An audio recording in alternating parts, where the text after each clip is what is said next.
Welcome, ladies and gentlemen, to the inaugural induction ceremony of the Brook Hill Athletics Hall of Honor. Today, we have the opportunity to celebrate the contributions made by a very special group of student athletes, coaches, teams, and supporters for their tremendous achievements to the Brook Hill Athletic Program from the years of 1997 through 2012. We want to express our thanks to each and every one of you for making the effort to join us today as we recognize these teams and individuals for their outstanding contributions. At this time, would you please stand and give a big round of applause as we welcome our first class of individual inductees to today's Brook Hill Athletics Hall of Honor ceremony.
Ladies and gentlemen, at this time, please welcome our co-masters of ceremony for this event, Brook Hill head girls basketball coach Jeremy Hubbard and Brook Hill alumni class of 2004, Aaron Swink.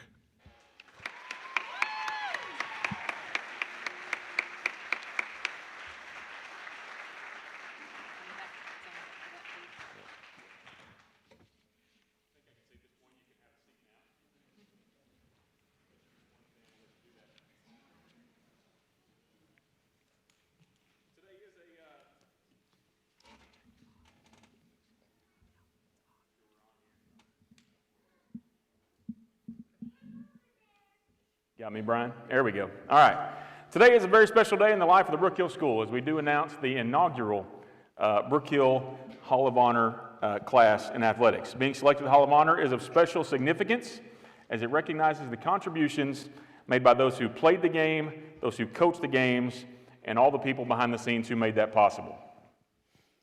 Our first class of inductees is a very special group of people as they led the way for what was and still is a relatively young school that was trying to establish itself as a legitimate contender in all sports for men and women.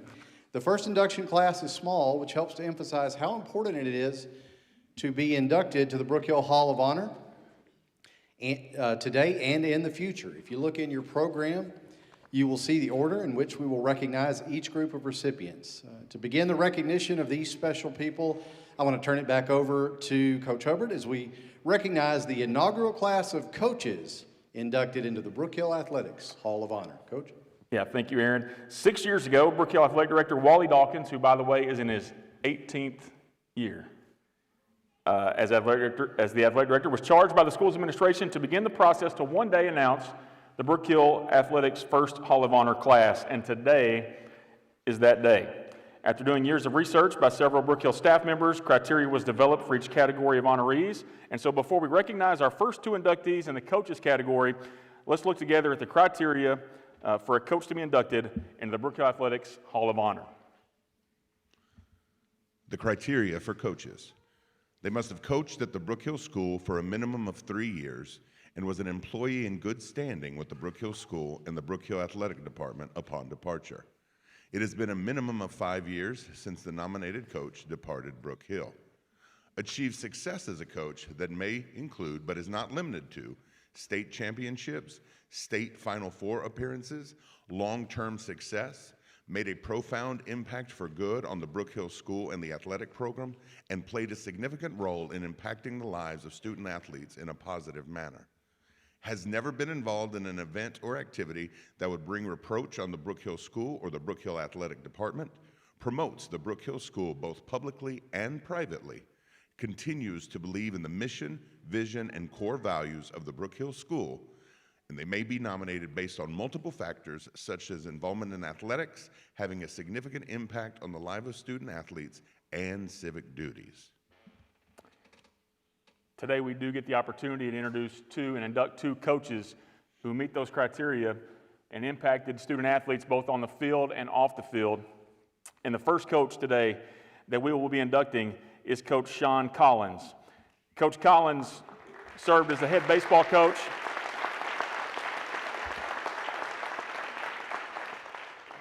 Coach Collins served as the head baseball coach, assistant basketball coach here at Brook Hill, coach of the 2004 TAPS Baseball State Champions, 5-time District Coach of the Year. His record at Brook Hill was 121-33, and he was recognized as the 2004 TAPS 2A Baseball Coach of the Year. Here to present Coach Sean Collins for induction to the Hall of Honor is former head baseball coach at Brook Hill, Vince Veazey.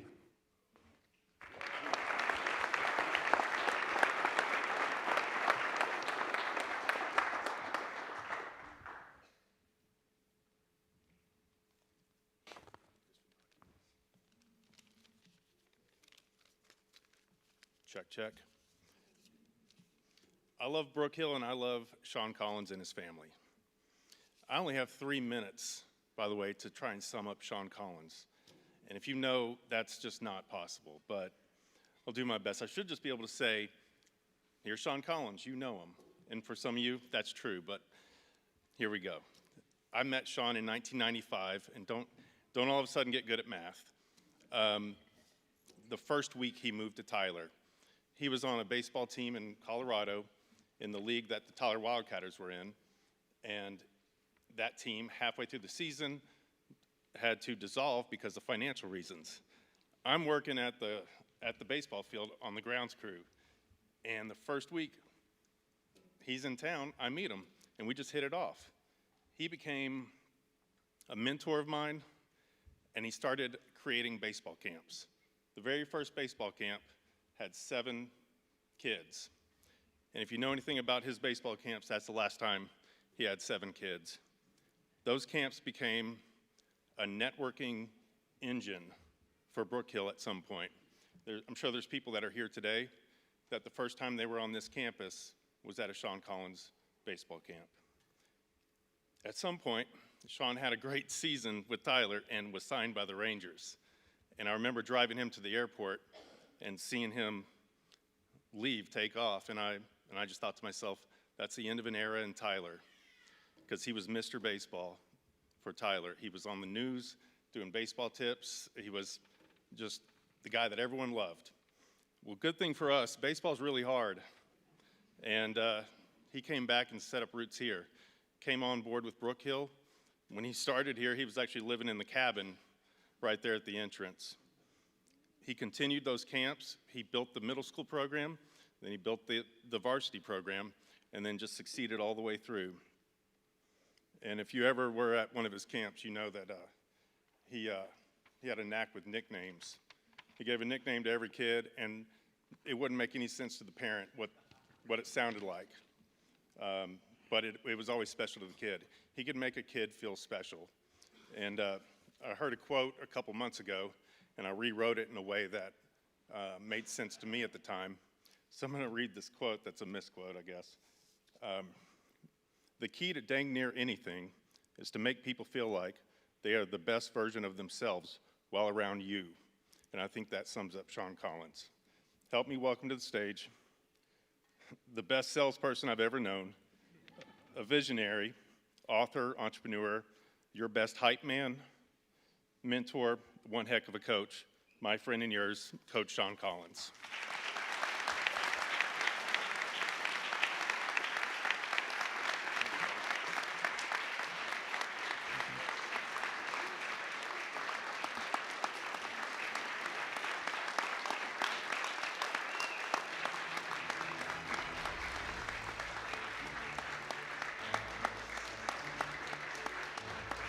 Each individual recipient this afternoon will receive an official Brook Hill Athletics Hall of Honor blazer and a personalized glass crystal trophy.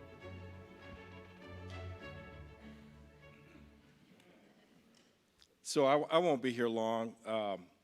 Wally only gave me an hour to speak, so I will do my best. But I just want to say that first and foremost, I want to give honor to our Lord and Savior, Jesus Christ. And not just out of just saying it. When we had nothing here, we would go into a room with the leadership and pray, and then God would answer that. So if you look all around you, you are sitting in answered prayer. It wasn't just about baseball, it was about everything. Because these children will come through the doors with different gifts and desires, and we try to cater to all of it. And we've had children. I've been keeping tabs on things. Children upon children have been impacted by the Brook Hill School. I want to give honor to Steve Dement. Where's Steve? Have to give honor to Steve Dement because he didn't have to be obedient to the charge God gave him. He could have been laying in bed and God gave him the dream and he did it. So I want to give honor to Steve Dement. Another pillar of the school, the actual spirit and heart of the school, Ginger Bill. Without a shadow of a doubt, all the babies who were unsure of themselves and they didn't have confidence because they were coming into a new situation, they ended up in her office. That is the spirit and heart of the school. Glenn Ballard, with nothing, did wonderful productions. He needs to get a round of applause. Brandon Watson was the male version of Ginger Bell. Brandon Watson. The children ran to him. They loved him. The reason why the school grew, because we had pillars that the children loved. And that's the only way it'll keep going. I want to give honor to my baseball players. No, before I get to that, has anyone ever seen the embodiment of grace and mercy? Mom, stand up. My mother, my whole life, stand up. I want to give honor to my mom. Where would I be? I want to give honor to my father who's not here anymore. We don't know, children, kids, we don't know what our parents have gone through to make sure that you have what you need. You honor your mother and father their entire life, and it will go well with you, as the Bible says. So I want to honor my mom, I want to honor my father, and all those that came before me, because if it wasn't for them, I wouldn't be here. My baseball players, who put up with me, and I put up with them. Some of the teachers say they're knuckleheads, and you got to do something about it. So they send them to me to discipline them. I discipline them with a bucket of ground balls and some batting practice. And I tell the teachers, they will be just fine. I'm going to be egotistical right now, but you know what? Fast forward, they are all just fine. If you played for me, stand up. You played, Craig, stand up. Austin, stand up. Chase. I had some of these boys since they were 8, 9 years old. Now look at them. Where are they? I love them. So I'm grateful that I was able to come here and be a part of this. If it wasn't for Brook Hill, I wouldn't have had this experience in my life. Some of the staff here, I knew them. They're still here. I've known them for a long time. They carry the spirit of the founders of the school. But to conclude, I'm grateful for this. And my charge, I talked to my ball players about how to hit a curveball, how to get the right jump, how to read the defense, read where the guy's going to hit it, how to hit a spot instead of throwing 100. Let's hit a spot, whatever, how to field the position. Then they talked to me about girls in college. Then they talked to me about business when they graduate. Know the God of the Bible, that you would know him intently, because I told you when you were babies that you would inherit a dark world. It's not about baseball. It's about you being the man of God that you are, the father I told you to be, the son I told you to be, the daddy I told you to be. Now it's the next chapter. So I pray that you know the God of the Bible and you follow him, and you can hear his voice in the midst of millions and millions of people, but you can hear his voice, and you go the opposite direction. That's my charge to you now. Thank you all for having me.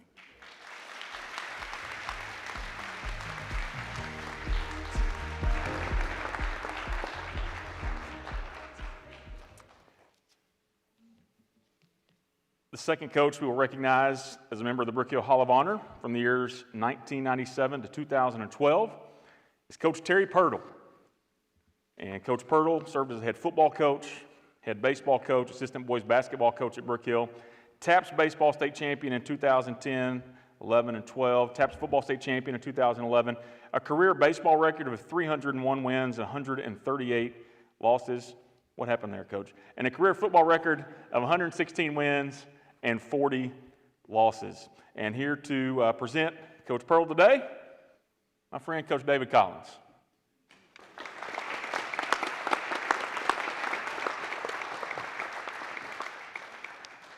It's not as many pages as it looks. The font is quite big. First thing, I want to say how great it is to be here today and be part of this moment. I want to congratulate all the inductees today for this accomplishment and the way that you represented Brook Hill and the legacy that you guys have left behind us have laid the foundation for what we have today. And thank you guys for being what you were and what you mean to Brook Hill. We appreciate you guys so much. And it's great to honor you today. But I have the honor of introducing and presenting my good friend Terry Pirtle. I've had the privilege of knowing Coach Pirtle for 16 years. During this time, I got to coach with him on our football staff, part of the state championship team. But the most important thing that Terry Pirtle is to me is he's my friend, and it's an honor to be able to recognize him today and spend a few minutes talking about him. He grew up in Longview, went to Pine Tree High School, went to Sam Houston State University, received his master's and bachelor's degree in kinesiology and exercise science. Coach Pirtle, after graduating, began his coaching career at Chapel Hill. He was part of the state championship team on that football staff in 1989, and throughout his career, he's been head football coach, baseball coach, assistant basketball coach. However, on a side note that I'm not sure he really wants a lot of people to know is he was a soccer coach. And I believe that it was this experience that made him the coach that he was today, was coaching on the soccer field. But he is a great guy. Throughout his coaching career, he has had tremendous success.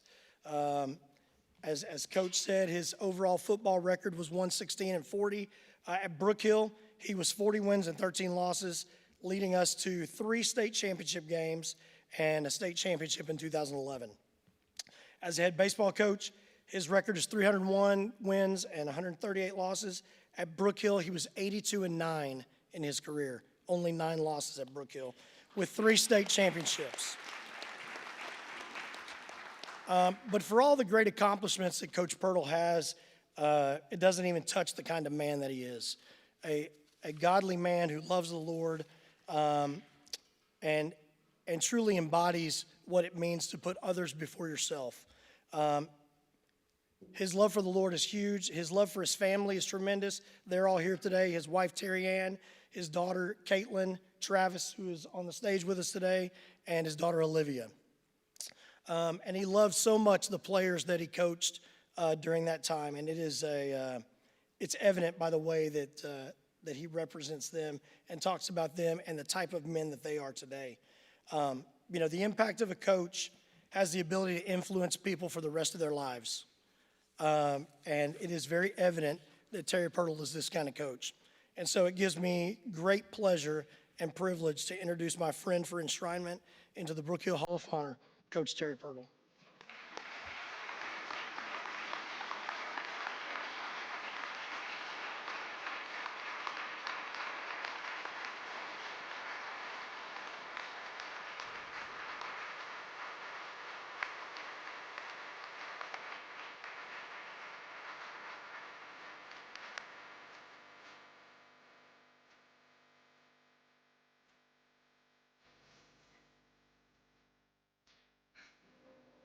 First of all, I'd like to thank Wally for letting me follow Sean Collins. Really? Good afternoon, everybody. I'm a little bit more scripted. I don't want to get off track. I want to thank people that deserve honoring you as well. For 37 years, and she has always been the perfect coach's wife. Never assuming that I was going to not try to further my career, always been supportive, and always reminds me that sometimes I wasn't there for some important accomplishments of my own kids, but she has always been the one that has driven me to chase my passion of coaching, because coaching is really a passion. You got to have the passion to do this job. So first of all, I want to thank David Collins for presenting me with this award. You give me too much credit, my friend, honestly. I can remember when I first got here, I didn't bring a bunch of staff with me. Wally told me about day 2, look, you're the second choice in this job. Are you okay with that? Yes, I am. I was happy to get this job.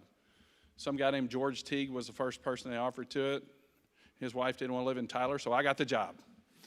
So there it is. That's a true story. Wally would never tell you anything but the truth. I don't know if y'all know that about him. So, being recognized as a Hall of Honor coach at Brook Hill is incredibly humbling. I'm grateful, I'm honored, and very thankful to be standing here in front of each and every one of you today. There are 4 years of my life that I spent here that I will never forget. Not because of the wins or the records, though those were meaningful to me, and I felt they were important when I was in my 40s. When I look back now, I know it was because of the people that are filling this room today and the kids that are sitting on this stage today. The parents that trusted me with their children, and many of you guys are here today because your sons are getting honored today especially too. Man, I appreciate you trusting me with your kids. That meant everything to me, and I know that every year that I've coached, I know that's been important to understand the role of the parent when I'm coaching, and you are important and you are valued. You know, most importantly, the student athletes that I was able to coach, they meant so much to me. Those teams that I had at Brook Hill were special, honestly. And I kid with people like, I really just drove the bus. And I had a good CDL, and I drove the bus without incident for 4 years here. Amazing. I got your kids there. I fed them. I loved on them. Hopefully I'll put them in the right spot to be successful, and we got back home safely so that you knew your son was trusted, not only with my coaching, but how I drove that bus, right? These kids that I had, though, they had character, toughness, and the way they cared for each other is evident today. Some of these guys haven't seen each other in 10 years, and immediately they're brothers. And I love that about this place. They created that. When I officially left Brook Hill in May of 2013 to accept a position in Houston, I knew I was leaving a place that had created memories I would carry with me for the rest of my life. What made this school different started with leadership. Steve Dement established a special mission here, and one of his best hires was Wally Dawkins. Across the state, people know about Coach Dawkins' athletic program. I've often heard, and I've traveled a lot of places competing, man, I wish I could coach at Brook Hill. That says a lot about you, Coach Dawkins. I played a small part in the history of this place, the school, the program, but it has been one of the greatest blessings of my career that I was able to coach here. If my family wasn't all in Houston, I might try to come back one day. But I'm going to be in Houston with my family. So to the committee, thank you so much for this honor. I know it's through the Lord that I have traveled the path that I have, and I was so blessed for this to be a part of my career for the 4 years I was here, and they were the best moments of my life. And I knew that when I left. But I am so proud, grateful, and forever a Brook Hill coach. I'm forever trusted as a Brook Hill guard coach. And this is a really special event for all of us today. So thank you so much, committee, for allowing me to be in this role today. And I look forward to inducting the people that we really need to look at, which are these kids over here. Thank you so much, guys.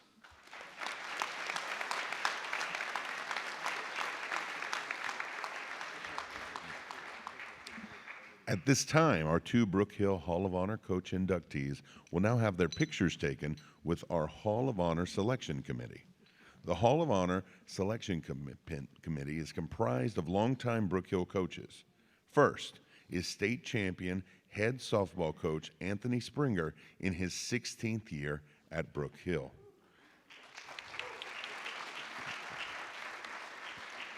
'19-year Brook Hill coach Austin Reed, assistant football, soccer, and served as the head baseball and assistant baseball coach.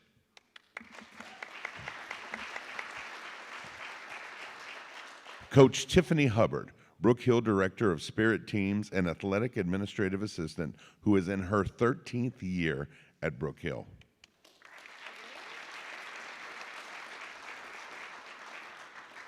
Brook Hill head soccer coach David Collins, who has won 2 state championships as the girls soccer coach and 2 state championships with the boys team, 1 state championship in football, and is in his 23rd year.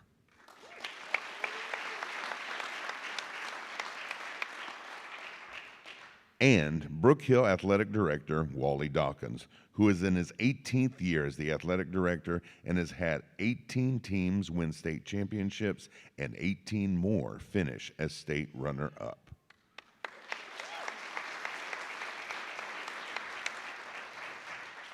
Our Hall of Honor Selection Committee brings a wealth of experience while upholding the traditions and visions of the Brook Hill School. Ladies and gentlemen, our Hall of Honor Selection Committee.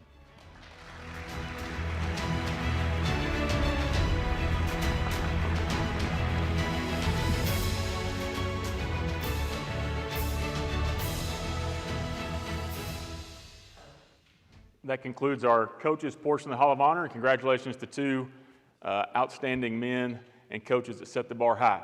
To go to our next category, I'll turn it over to Aaron Swink. Thanks, Jeremy. The Brook Hill School has been blessed over the years to have had many outstanding athletes who have not only been successful on the field, the courts, but have also represented the school in an exemplary fashion just in their daily lives. And the way they represent the school and the way they represent the Lord. Today and in future Hall of Honor induction ceremonies, we want to recognize an extra special group of student athletes who, by their achievements, contributions, and continued success, have been identified by the selection committee to be worthy of recognition into the Hall of Honor in the athlete category. So first, let's take a quick look at the criteria established by the committee to be recognized as part of the special group of athletes. Criteria for athletes. Attend the Brook Hill Upper School for 3 consecutive years and have graduated from the Brook Hill School in good standing with the faculty, administration, and athletic department. Must have graduated from the Brook Hill School at least 10 years prior to being considered for nomination. Achieved significant athletic achievement and recognition, including, but not limited to, a combination of multiple TAPS First Team All-State Awards, winning an individual TAPS State Championship, represented the school at a championship level in multiple sports, and/or recorded outstanding statistics and achievements while participating in athletics while at Brook Hill. Continued to represent the Brook Hill School in a positive manner after graduation, has never been involved in an event or activity that would bring reproach upon the Brook Hill School or the Brook Hill Athletic Department, may or may not have competed collegiately or professionally, but such achievements may be considered in the nomination. Promotes the Brook Hill School and the Brook Hill Athletic Department both publicly and privately, and continues to support the mission, vision, and core principles of the Brook Hill School. May be nominated based on a combination of athletic achievements, civic involvement, or success achieved after graduation. We are honored to have with us this afternoon 8 outstanding individual athletes who meet the criteria as established by the committee. And all of our individual honorees presented tonight in all of our categories, the coach, athlete, and supporter categories, were all unanimous selections by the committee. Ladies and gentlemen, our first individual athlete nominee is Miss Mary Caroline Selden Anastas, or as you probably know her, MC. MC was a multiple sport athlete here at Brook Hill, starring on the softball, volleyball, baseball, track, and soccer teams. She was named to the first team All-State softball team 3 seasons in a row. She was named second team All-State softball in the 2009-2010 season. She was the softball district MVP in the 2008-2009 season. And she was a 4-year first team all-district softball selection.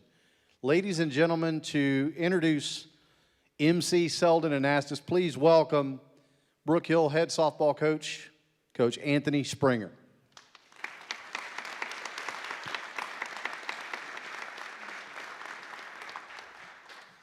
All right, ladies and gentlemen, honored guests, and all who have shaped Brook Hill through the dedication and teamwork, welcome. It is a blessing to stand here today as we celebrate the first ever inductees into the Brook Hill Hall of Honor.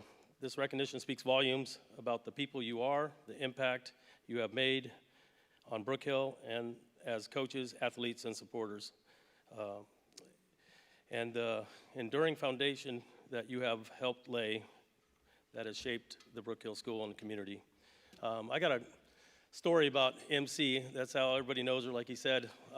When I first came here in 2010, I was hired in 2010 in August. I started coaching volleyball. by October, I'm kind of known around here as kind of the prankster and play jokes. So I'm sure I'd already jumped out, scared the kids, and did a bunch of things. But I found out and confirmed today. One day after practice in volleyball, I went to my office, which was locked, and opened up the door, and it was like a shrine to Justin Bieber and the Backstreet Boys. There was glitter bomb went off. There was posters and signs everywhere in my office, and I confirmed today that MC was kind of the leader of that crew. I found a picture researching this whole thing, and when I saw that picture, she was definitely in charge. So I confirmed that today. She was a leader, so I have no doubt it was her that led the charge on that. Today I have the privilege of introducing Mary Caroline Selden Anastas, known as MC. In our world, we have a lot of people you know you're kind of a big timer when you know MJ, Michael Jordan. You got LT, Lawrence Taylor. You got AJ, and in our world is AJ, but MC was in our world about she embodied the excellence that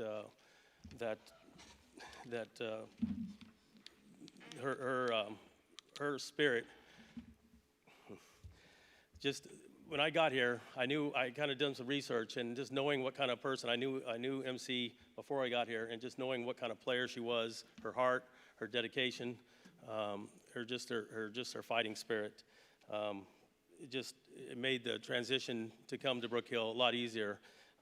We looked at the team, and there was a few kids that could play, and she came out of the box. She led her team the year before, and she's the kind of player that could do anything for you. If you asked her the year before, she was a catcher, and then we asked her to pitch, play shortstop. She would do whatever it took. She would do whatever it took to better the team. So she had definitely put the team before herself. MC began her journey in the 7th grade, went on to graduate in 2011. She is a true multi-sport athlete. She played volleyball, basketball, soccer, softball, and track. And her career was definitely decorated in accolades and awards. She had multiple MVPs. She was all-district, like you said, 4-time All-State. Lean into that a little bit. It's a big deal to become a 1-time All-State, and she was on the All-State team 4 times. It's just an amazing accomplishment that she was able to do, and be a student athlete at the top of the class, and then just also commit to all these different sports. Because when we first started small school, it took all hands on deck. We needed all our female athletes to play everything to make it happen. And MC was willing to do that, to put the teams together. She also led her team, in 2008, she led her team to the Final Four state championship in 2008. MC's impact has not ended at graduation. When she returned to Brook Hill after earning her degree in business finance at Ole Miss in 2015, she joined our coaching staff in 2016 and 2017. Both those years, we also went to the state championship Final Four with her leadership as well. And watching her, it's full circle for me as having her as a player.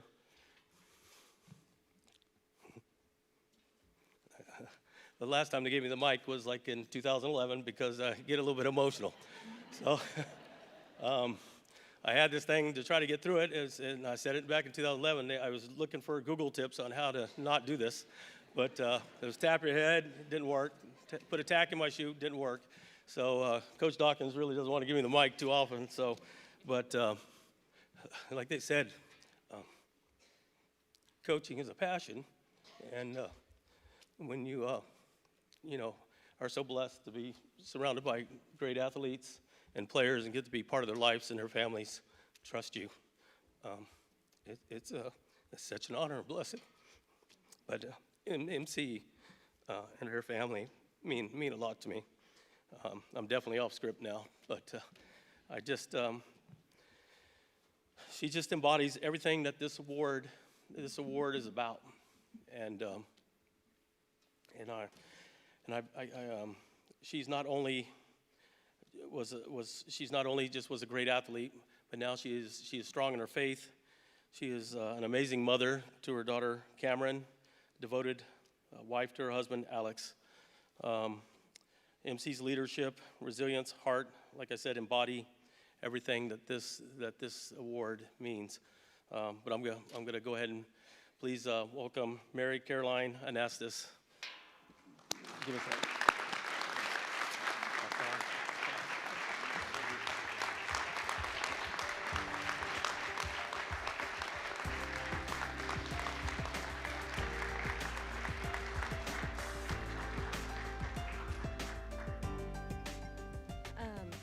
Okay, so I don't have my phone, which means I don't have any notes in front of me, but I just want to say thank you to everyone. Thank you to my coaches.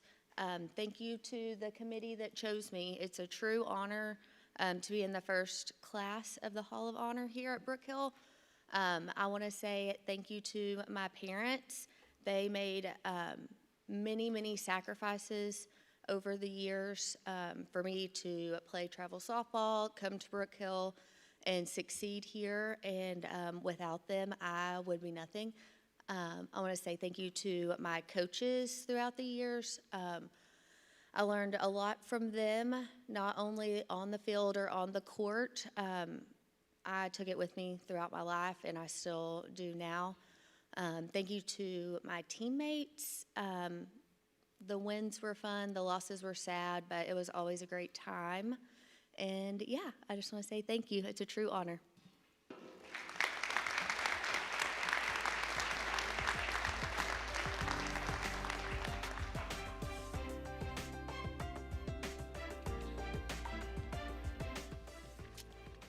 Our next individual athlete honoree today is Tyler Baker.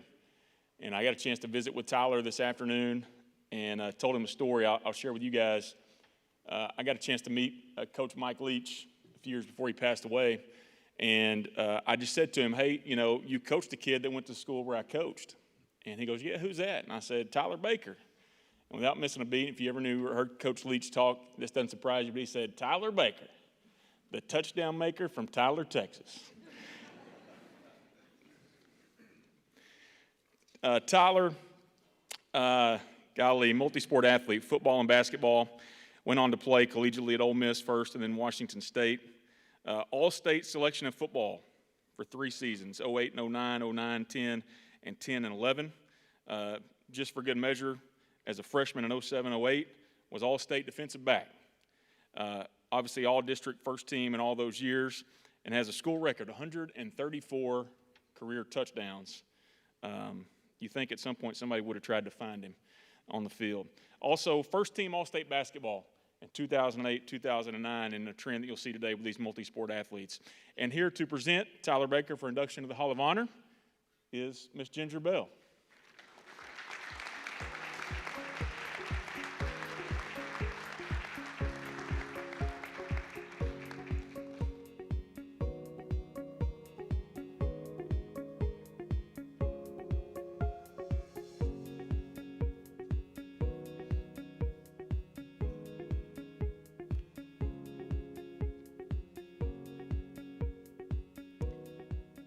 I was looking for the teleprompter, but I think I printed my notes in large enough font that I can actually read them. I'm so happy to be here.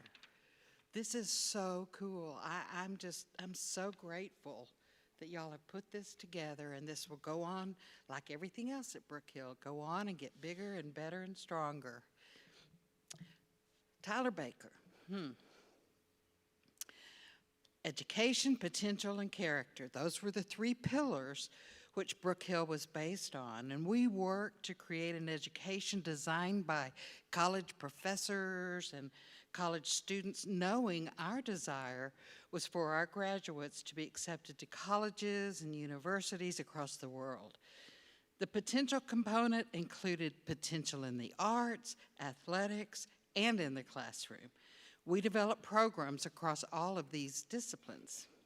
And character, that might have been the most challenging, since we were accepting students from a wide variety of schools, some of which didn't have the same standards as we did. Many of them didn't have the same standards. And as the admissions director from the beginning, for almost 20 years, I was looking for students who would most benefit from our programs and those who would most benefit our school. And I took that job so seriously. If you ever sat in my office for an admissions interview, you know that's true. Of course, we did pray too. We wanted God's guidance. So fast forward, in 2005 or 6, I noticed an article in the Tyler paper, back when we actually had a paper, about a family who'd lost a child in a tragic accident. I felt their pain deeply, as I too had lost my sister in the same way years before. Noticing there were other children in the family, I reached out to them, and I visited, well, as you might have guessed, that family was the Baker family, and the son was Tyler. His mom, Julie, was touched by my note and reached out to me. She's an angel, y'all. She became curious about Brook Hill and wanted to know more. I was happy to share. Tyler was not so curious. I vividly remembered the day they came to campus to look around. Well, Tyler wasn't really looking around, more like looking down and not making eye. He was not interested. Julie and I had a good visit, and shortly after, she let me know she wanted Tyler to make the move from his public school and his friends to our private Christian school. With the big change in their family, she wanted to give Tyler a chance to explore new beginnings. Tyler was a natural-born athlete, and even in middle school, those talents were obvious. Baseball was one of his sports, and Sean Collins had started our middle school baseball program about the same time. Sean was well known in our community, having been a collegiate professional player and often chosen for a private coach in all of his camps. And that helped Tyler to accept the change his mom was making for him. Almost accepted. A little more background here. Tyler was an excellent student, had such a strong moral character. And that's a rare thing in middle schoolers. That's where God put me. His parents and grandparents had set the standard for him, and he caught on and thrived. So to Brook Hill he came, the middle of his 7th grade year. A new kid in the middle of the year, tough, but he was quickly accepted. Tyler went on to excel in the classroom and on the playing fields throughout his time at Brook Hill, from baseball, basketball, and finally to football. He was often the one other athletes looked to for leadership. One of the many memories I have of Tyler's time with us was at a state championship game when he'd been really sick and needed to leave the field for IV fluids multiple times. He came off the field, then right back on to get back to work. Just spoke volumes about his character. The strength carried him to college ball, where he was also a leader. I wasn't the only one who recognized Tyler was something special. During his time of discovering and fighting cancer, friends reached out to show what they thought of him. To quote one of his friends, Jeremy Chappelle, another great kid, Tyler is one of the best human beings I've ever met. Dennis and Amy Loosier said, Tyler is a definition of strength. He has the best character, and I've watched him battle on the basketball court, football field. Jake Nash said, respected and admired by anyone that's ever known him. Tyler's favorite scripture is Colossians 3:23. Whatever you do, work at it with all your heart as working for the Lord, not for human masters. I think this just sums up what we've seen in Tyler and why he is so admired. Y'all, my mother loved Tyler Baker. You know, when he was in town one time, he actually went over to visit with her. I found a picture, it came up on Facebook this week, and it's Mother and Tyler sitting there in her living room, just smiling and laughing, and he probably even scratched her back before she left. That was something she needed always. All of this is to say Tyler is most deserving of this recognition today. I imagine he hates me saying all of this because he's such a humble guy, but I don't care. It was my turn to share how special Tyler was as a student and is still today as a man, a husband to Megan, and a daddy to Barrett. Y'all, I get to meet Barrett today. I'm so excited. Thank you for allowing me, Tyler, to speak and to present you. When he called and asked me, I don't think I could talk for a full 5 minutes, and y'all, you know that's rare for me. I'm really honored to be here, and I'm so excited to present to you Tyler Baker, or TB.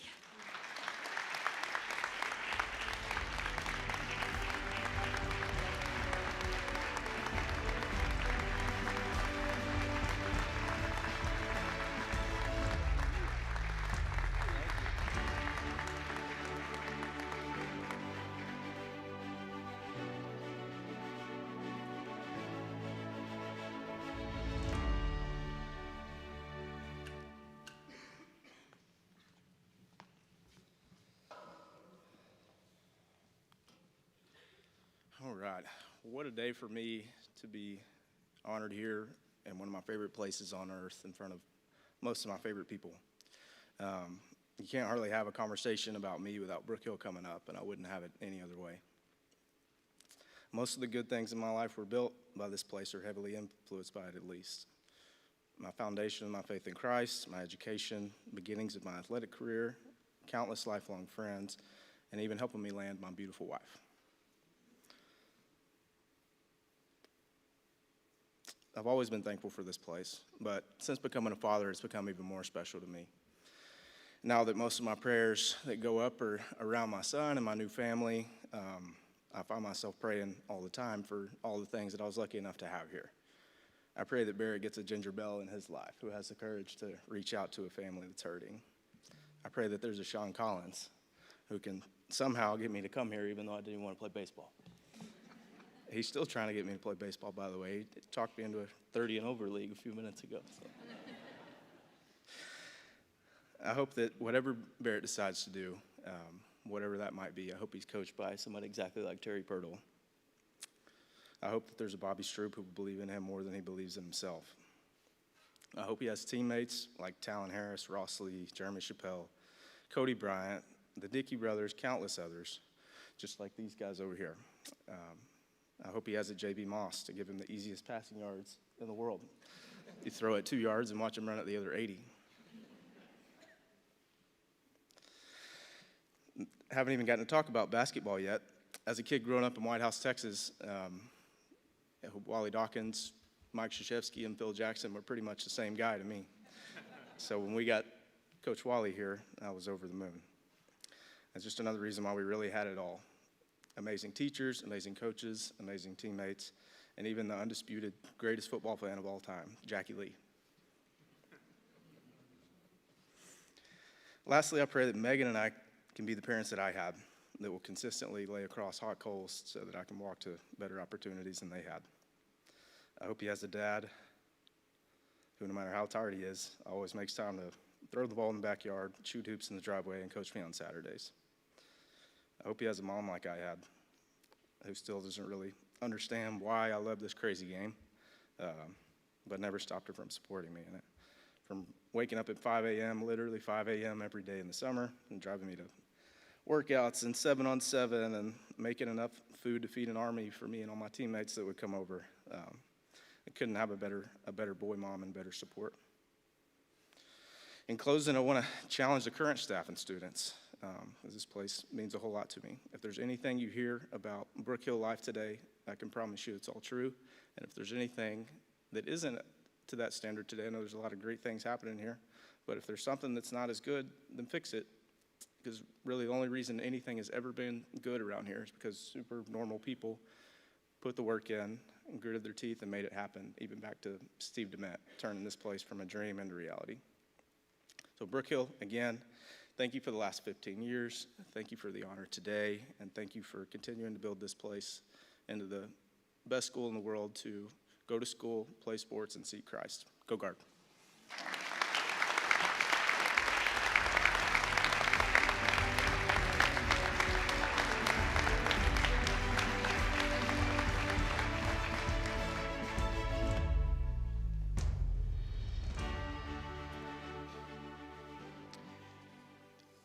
Our next Hall of Honor honoree in the athlete category is one that I am proud to present to you.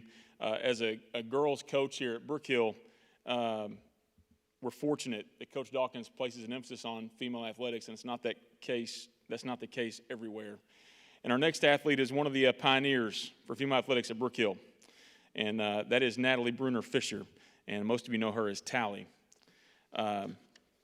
Had a chance to visit with her about this today and how special this is. She played golf here, and she was the first female athlete to be named as an individual to the first team All-State team in TAPS at Brook Hill.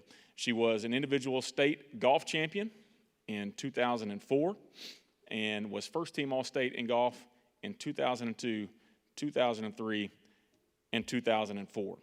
Here to present Tally today is Mr. Brandon Watson.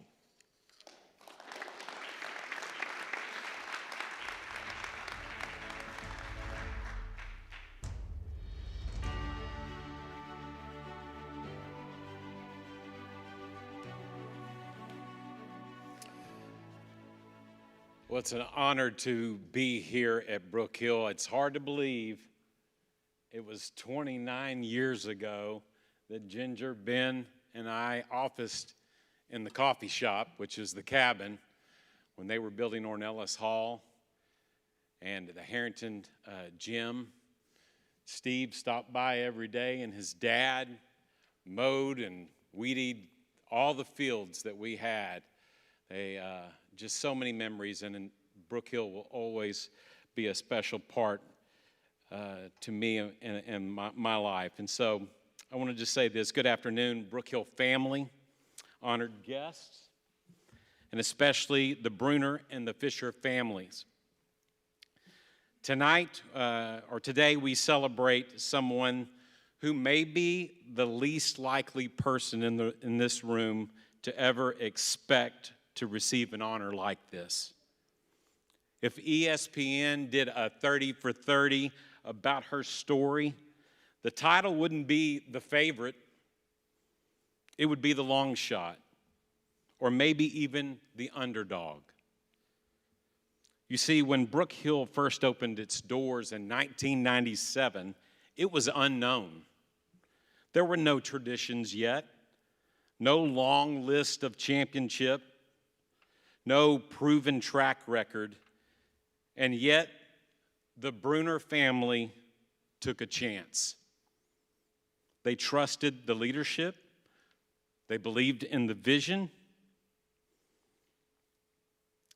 and Tally took a leap of faith before she even picked up a golf club. If you knew Tally back then, you would know how big this leap really was. You see, Tally was the shyest student at Brook Hill. You can look at that first-year picture. That young man was in it, and I'm proud of you, Aaron Swink. She was the shyest student. In fact, I don't believe I heard her speak a word for the first 3 months of school. I remember one day when I asked the students in my Bible class to give a report. It was Tally's turn. She stood up. Her hands started shaking. She started crying. I said, "It's okay. Just turn in your paper. Sit down. It's okay."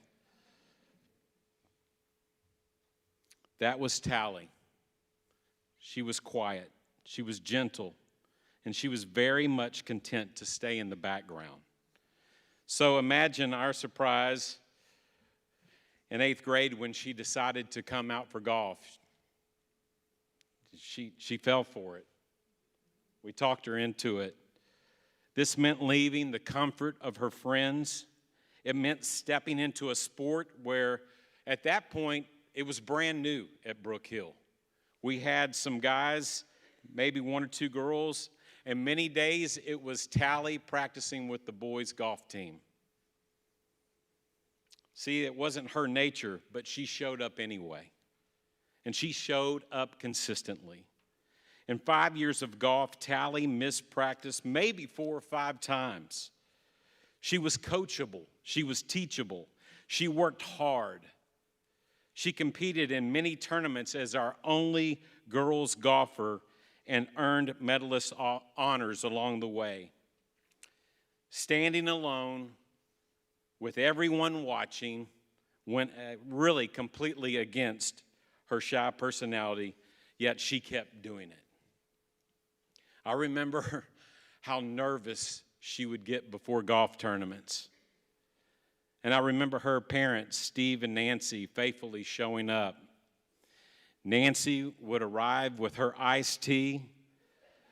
If you know Nancy, you know she probably has it with her right now.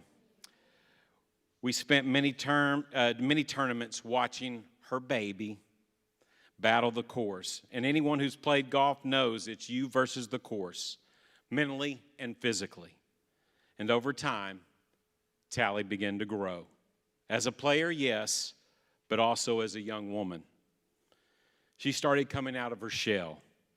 She worked hard. We worked hard. But we also had a lot of fun, learning, and competing together. Tally qualified for the state tournament 3 straight years. As a sophomore, finished 6th, as a junior, 3rd, and then came her senior year. Guys, it was like a movie. Her game started to click. The timing was right. As we arrived at the state tournament in April 2004, at the Golf Club of Texas in San Antonio, we realized last year's state champion was back for her senior year too. The odds were stacked against Tally. But by then, something had changed. She had developed a competitive fire. Confidence was replaced with fear. It was a 2-day tournament. On day 1, Tally shot the best round of her life and led by 2 strokes. On day 2, the wind picked up and conditions started getting tough. But Tally played the best golf I had ever seen her play, even paired with the defending champion. On the day that it mattered most, she improved her personal best and won the state championship by 9 strokes.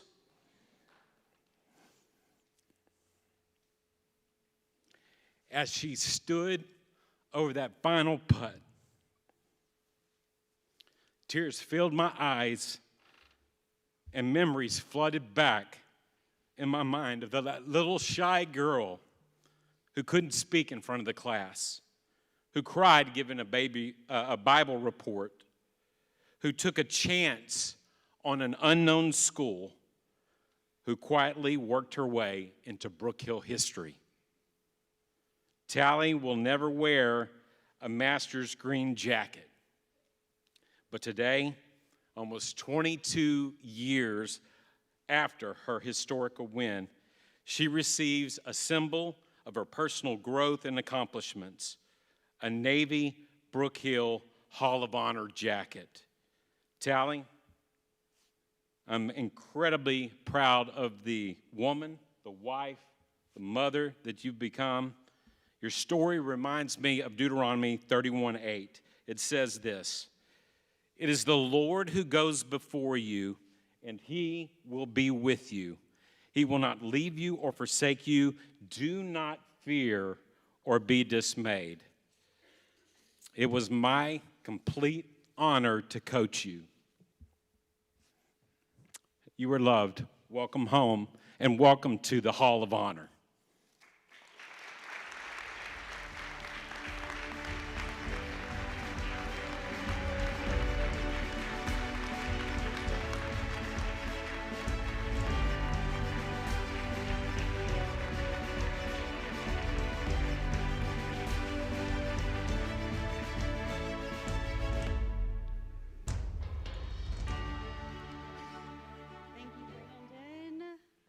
Who would have imagined that 20 years later, we would be standing here together? Your dedication and commitment to helping me succeed has meant more to me than I can express. I will always be grateful for your support. I also want to thank my parents who were there for me through everything. Such an honor to represent Brook Hill in golf all those years ago, and I'm truly delighted to see how much this school has grown. The progress we see today is a powerful testament to the vision of Mr. Dement. I'm especially excited that my children, Aubrey and Austin, they'll have an opportunity to experience this incredible place as well. Thank you.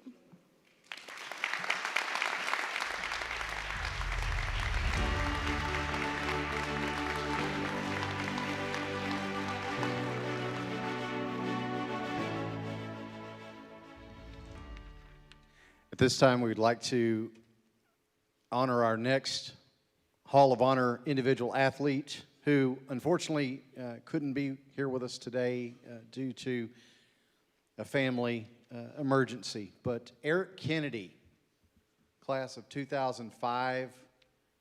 Eric was a multi-sport athlete. He played soccer and baseball. He was a member of the state baseball champions, the first in school history in 2004. I had the privilege of spending a lot of time in the dugout with that team, with the team in 2003. And I can't remember, and all the guys that are here, and Coach Collins, I can't remember Eric Kennedy getting up to bat and not getting on base in the 04 season. I mean, he was automatic, was Eric. He was first team All-State in the 2003 and 2004 seasons in baseball, All-District those same years. He was first team All-State in soccer in the 03-04 season. He was as impactful on the soccer field as he was on the baseball field. He was a two-time All-District soccer player as well. Eric, as I said, was not able to be here with us today, but we are extremely proud of Eric. We know we do want to thank NETSN, who is streaming our ceremony here today, and I hope that Eric will get a chance to see this and to see how thankful we are for what he has contributed to Brook Hill. So would you please give a round of applause to Mr. Eric Kennedy.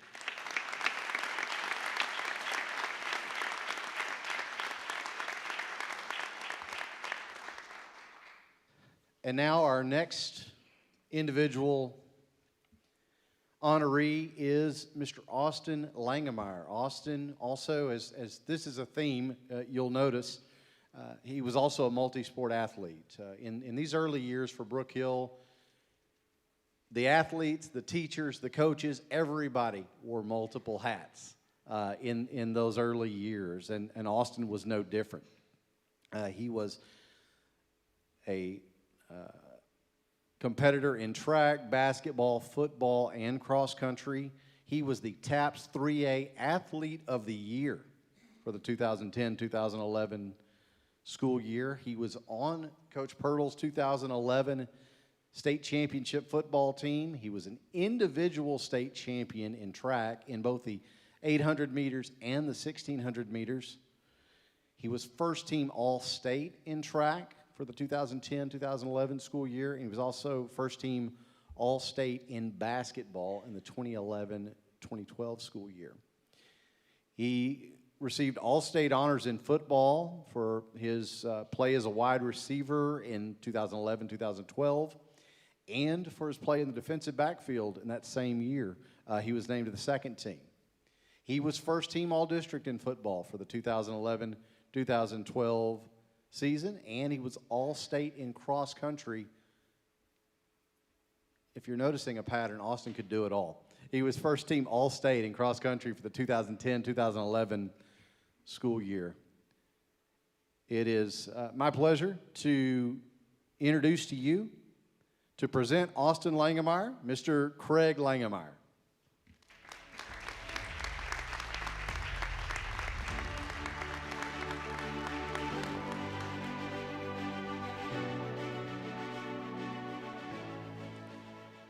Good afternoon, y'all. Good to see you. Golly.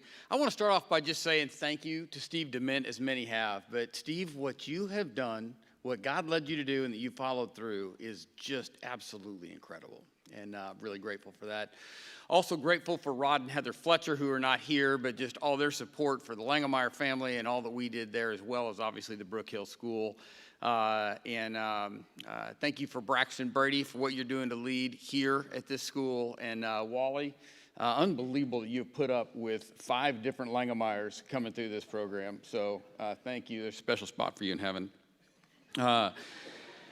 Austin, congratulations on this. This is a big deal. This is really fun. I have 2 quick memories to share with you. One, when Austin was a freshman, he surprised me and a few others by qualifying for state in the 2 mile and the mile, or 3,200 and 1,600, I guess as they call it. And he was also, well, I'll get to that one in a second. So he qualifies for state. We go down to Waco on Friday night for his 3,200 meter event, and he runs and has a fantastic race that was a down to the finish, and he got second place and lost by 3/100ths of a second in a 2 mile race. The next day, he has the 1,600 meters in the afternoon, but I had committed 6 months before to do a wedding that day in San Antonio. And so I had to drive to San Antonio and pull over on the side of the road and to find some internet. And so I got to watch you race and win your first state championship at a Krispy Kreme donut on a screen, where I screamed like a fool for the last 30 seconds of that race as you outlasted that guy, and then I cried like a baby as you won that race while hugging several donut-eating Krispy Kreme people. Second memory was this, and it goes to the multi-sport deal, but your sophomore year you played varsity football as well as running cross country, which you know Friday night football followed by early morning Saturday cross country is a random combo. But he actually qualified for state for that in cross country, but he had a football game on Friday night where we were playing All Saints here in Tyler, and he's supposed to be in Waco the next morning. So he decided to play the first half of the football game, where he had a pick 6, and then at halftime we packed up his stuff and went down to Waco, where he was able to finish in the top 10 and become first team All-State. It was a crazy, classic Brook Hill multi-sport moment. And that's got to be some kind of record too, by the way, I think. I don't know where they keep that stuff. 2 things. Well, let me go back. Austin, you've had an incredible athletic career here at Brook Hill. It was really, really fun to watch you. You were and are strategic and competitive and one of the hardest workers I know. But 2 things stood out to me during your athletic career that have continued to this day. And that's you push yourself to be the best, and you make those around you better. Your mom and I are so proud of you. We love you. We think the best of you. Congratulations, Austin. It's a great honor.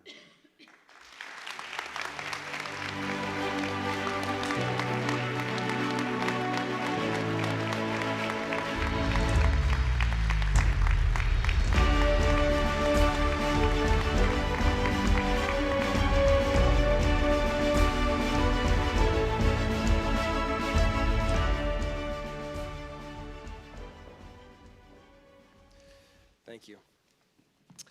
I'd like to start by first thanking my mom. You taught me what it means to be competitive through the game Connect 4. I think you beat me every time until I was like 20. I still remember the first time I beat you, I had to come around to your side of the board and be like, it was right here. That's where it happened. And so thank you. I learned I love to win from you, and I love to compete because of that. Thank you. Second, I'd like to thank my dad. My freshman year of high school, he did every single track workout with me. And so you taught me perseverance and work ethic. And you also taught me how to mentally break down opponents as you played them. And it worked back then, and it still works now in my brothers Beck and Noah. And so thank you. Speaking of Beck and Noah, this jacket in honor has given me incredible ammo for the rest of my life. I love to talk noise to those two, and this is great. It's a great day for me for that. They love to bring up the level of competition. That's something they really like to bring up. And I'm not going to lie, we did run against Texas School of the Deaf in track and field. but I do not think we played Texas School of the Blind in football.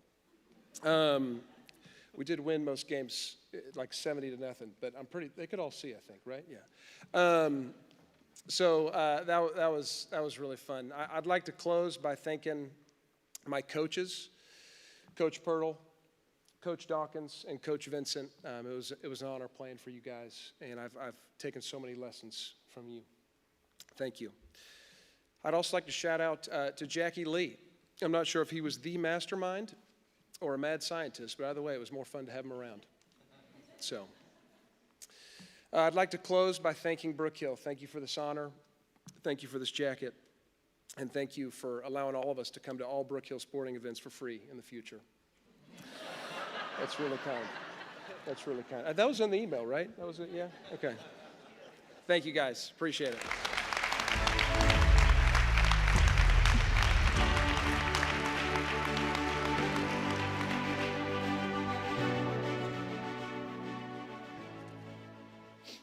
It's my first time to meet Austin today. Never a Langemeier without a personality. I love it. At this time, it is my privilege to introduce our next inductee into the athlete category, and that's Mr. A.J. Minter. A.J. was a multi-sport athlete here at Brook Hill, participated in baseball, football, and basketball. Went on to play collegiately at Texas A&M. Always one in every crowd.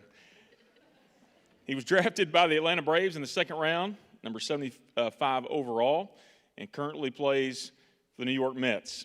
Most of you know, as we were all following in 2021, A.J. pitched for the Atlanta Braves as they won the World Series.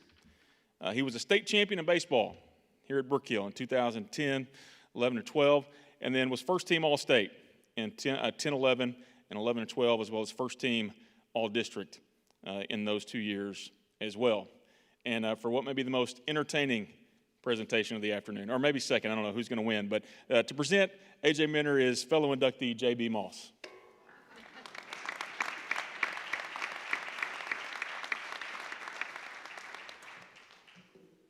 If I fumble my way through this, please forgive me. I'm dealing with some pretty crazy jet lag at the moment. The cutter. Isn't it strange how 2 words can change a man's life forever? What started on a well below average bullpen mound at 16 years old has our next inductee still in the big leagues 15 years later. A wise man once told me that most people are remembered for one of 3 things when their career is over. You're known as a success, be that wins, championships, or personal accolades. Or you're known as a survivor, be that injuries, the losses, or personal battles you faced along the way. Or you're known as a significance, be that someone who gets out of themselves to lift up everyone else around them.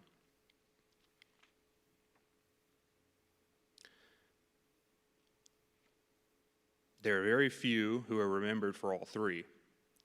Our next inductee is certainly one of the rare ones. He's a success. He's a 2-time state champion. He's Texas A&M's ace and Friday night starter.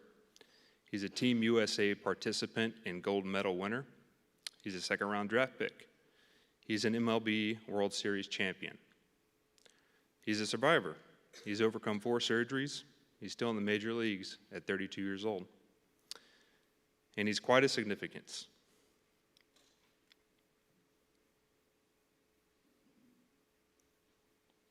He has a quiet, special confidence about him.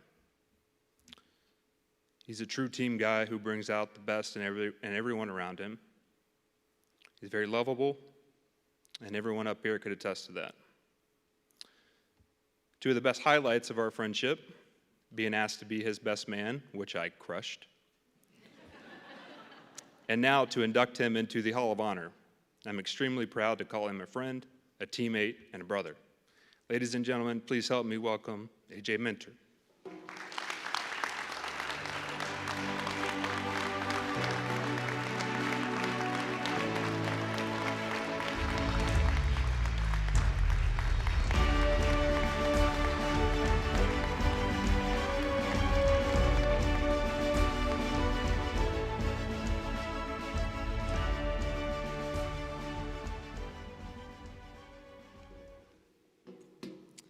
Well, JB, I'm That went better than I expected. You took it easy on me this time. All right, let me get to the, all right, well, first of all, I want to say thank you to everyone being here today, especially family and friends. Congratulations to all the athletes and coaches that are being honored today, and thank you to the selection committee for putting this on and allowing us athletes and coaches to represent this amazing school. I'll make this speech short and sweet because I get to talk about this guy next to me right after this. But Brook Hill has meant more to me than I realized. This amazing school not only prepared me for academically and athletically, but prepared me for the real world. Growing up in East Texas, you can be sheltered and oblivious to the craziness, in our country and the world. I've had the privilege to travel all over the country and meet different people with, different religions, political beliefs, and core values. But Brook Hill and this community has always grounded me and helped me stay true to myself and what I believe in. And for that, I'm super thankful for this school and the staff that has paved the way, for us students.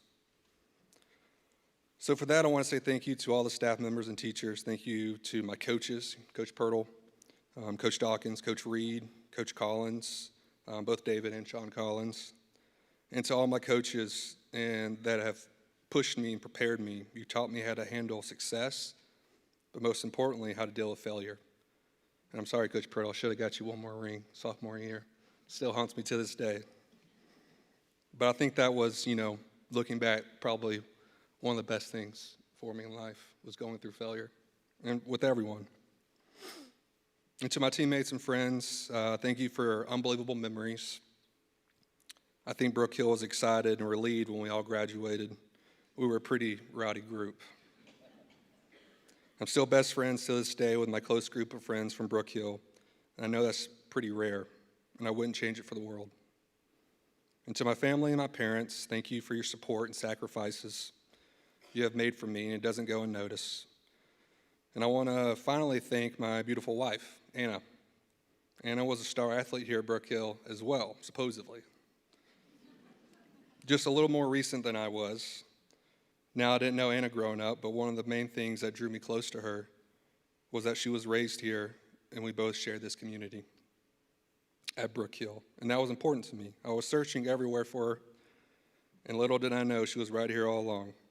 So for that, I want to thank Brook Hill for bringing me my wife. And thank you, Anna, for everything you do for me. I love you. Lastly, I have to thank God. Even though I fall short every day, He continues to bless me more than I deserve. And as I close this out, I'm super honored to be here today. And it's my responsibility to represent this amazing school and to give back, but also inspire the next group of athletes and students that come through Brook Hill. And I'll continue to do my best doing that moving forward on and off the field. I'm proud to call Brook Hill my family and my home. Thank you.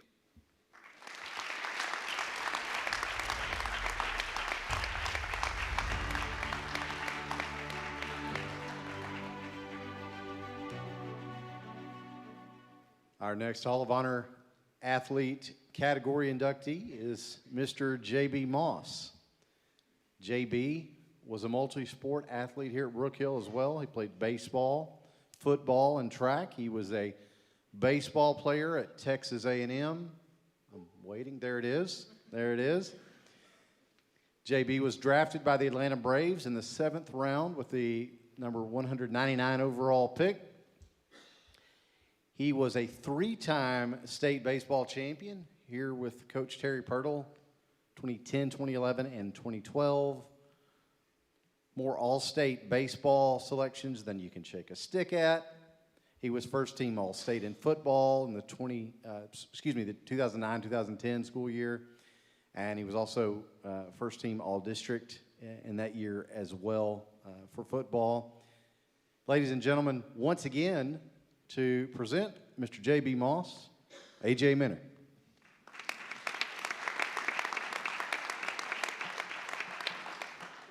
All right, it's my turn, JB.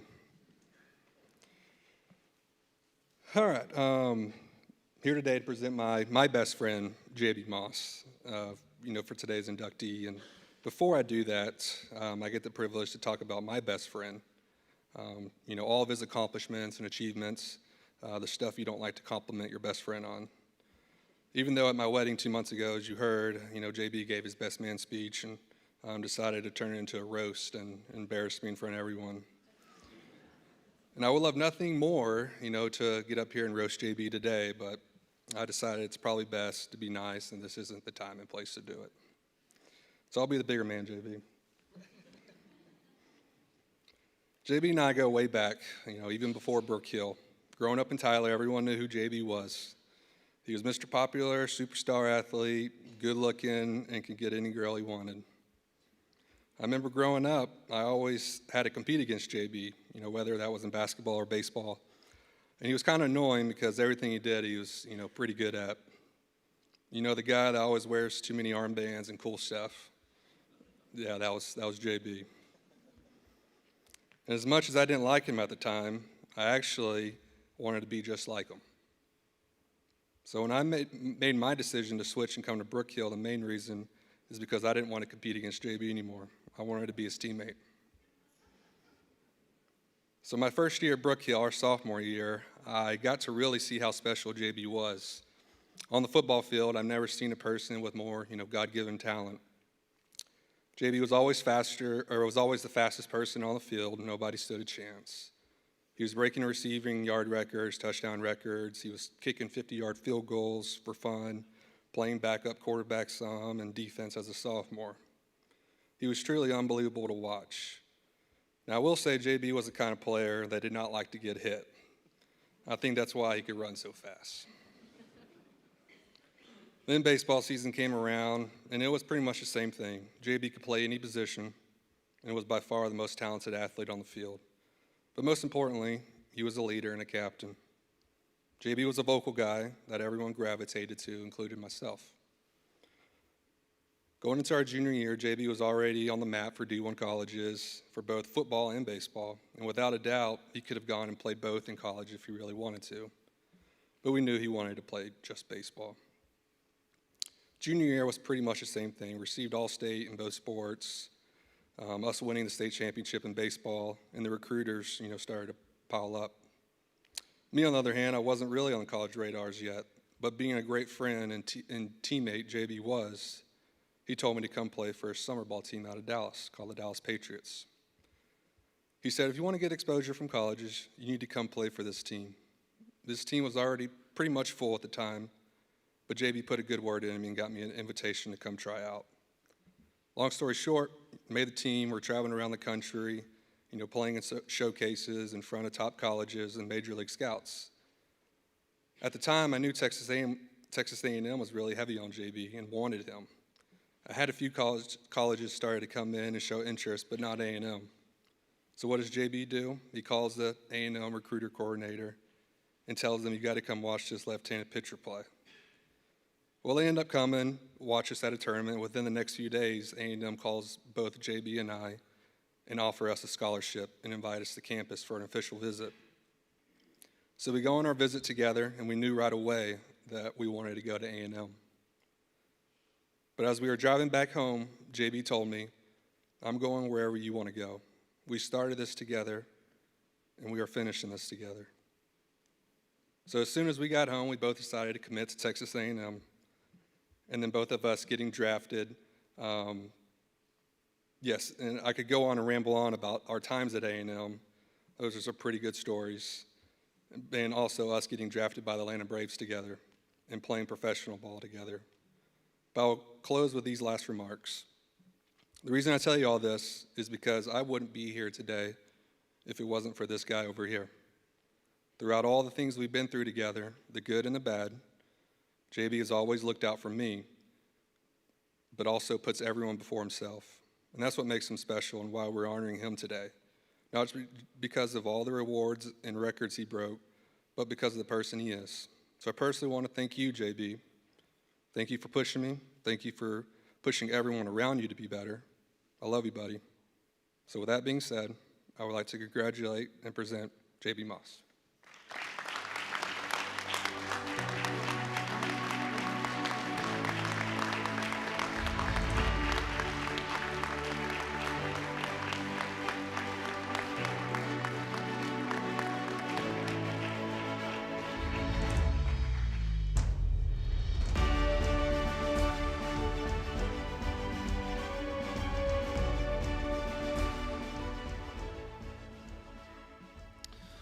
Okay. First, thank you to the Hall of Honor Committee for this incredible honor.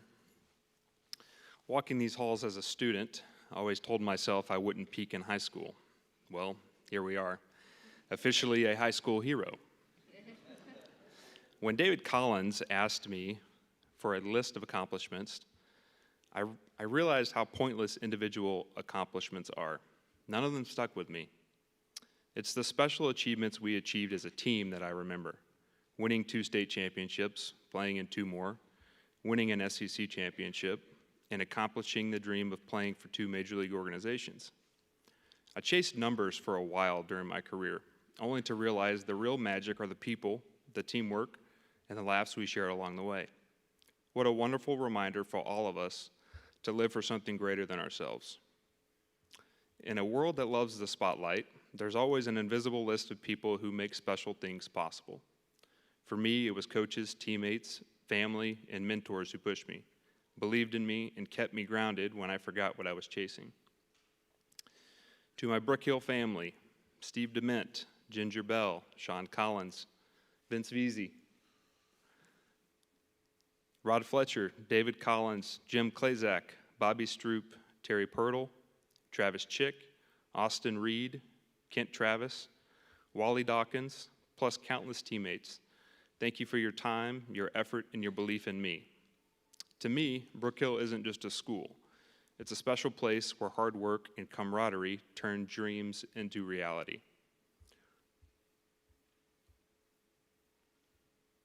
Most of all, thank you to my family. To my grandparents and my siblings, you followed me all across the country. I always felt your support, and it means the world to me. Sorry. To my parents, every day I get older, I appreciate all your selflessness more. The late night road trips, the early morning alarm clocks, the financial investment, all the time spent helping me chase my dreams. I'm grateful, and I'm forever in debt to you. Thank you again, Brook Hill. I couldn't be more proud to be inducted into the Hall of Honor. Thanks.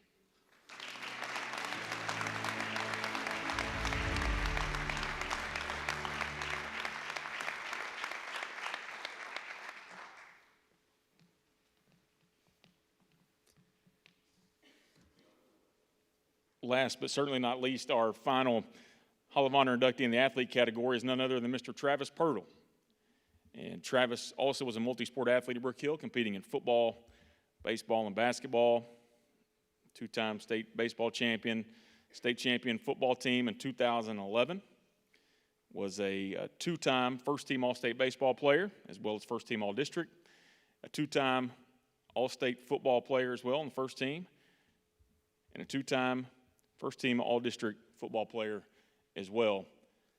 And here to present Travis today is his father and fellow inductee, Coach Terry Pirtle.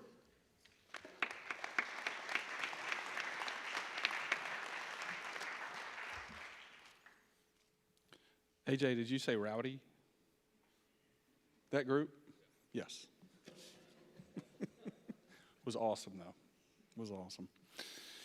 So this is the moment that I get to bless my son, and I hope my words don't fail me here. This is a special occasion for the Pirtle family. Travis, your mother and I are so proud of you, and the fact that you survived the rowdy crowd over here. I know it wasn't easy. Coaching your own son is a difficult task. Socially, Travis handled it with just grace. When y'all were being rowdy, sometimes Travis wasn't involved. And a lot of times that was you knowing boundaries with the coach's son and Travis knowing boundaries as the coach's son. And I thank you guys for loving on Travis and being a huge part of his life. You guys were incredible, so thank you for that. But I'm going to get on with this. I've known Travis for a very long time. I've watched him grow, compete, fail, get back up, and succeed. I'm proud to say he's not only a Brook Hill Hall of Honor recipient, he's my son. When I think about Travis as an athlete, 3 words come to my mind: hungry, humble, smart. Those traits defined him on the field, and they've served him even more powerfully in life after athletics. Travis was hungry. He always wanted to get better.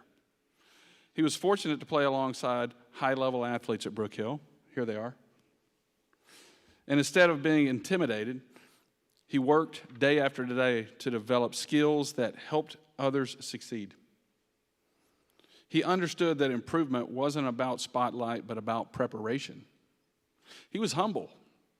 Travis was always a team first guy.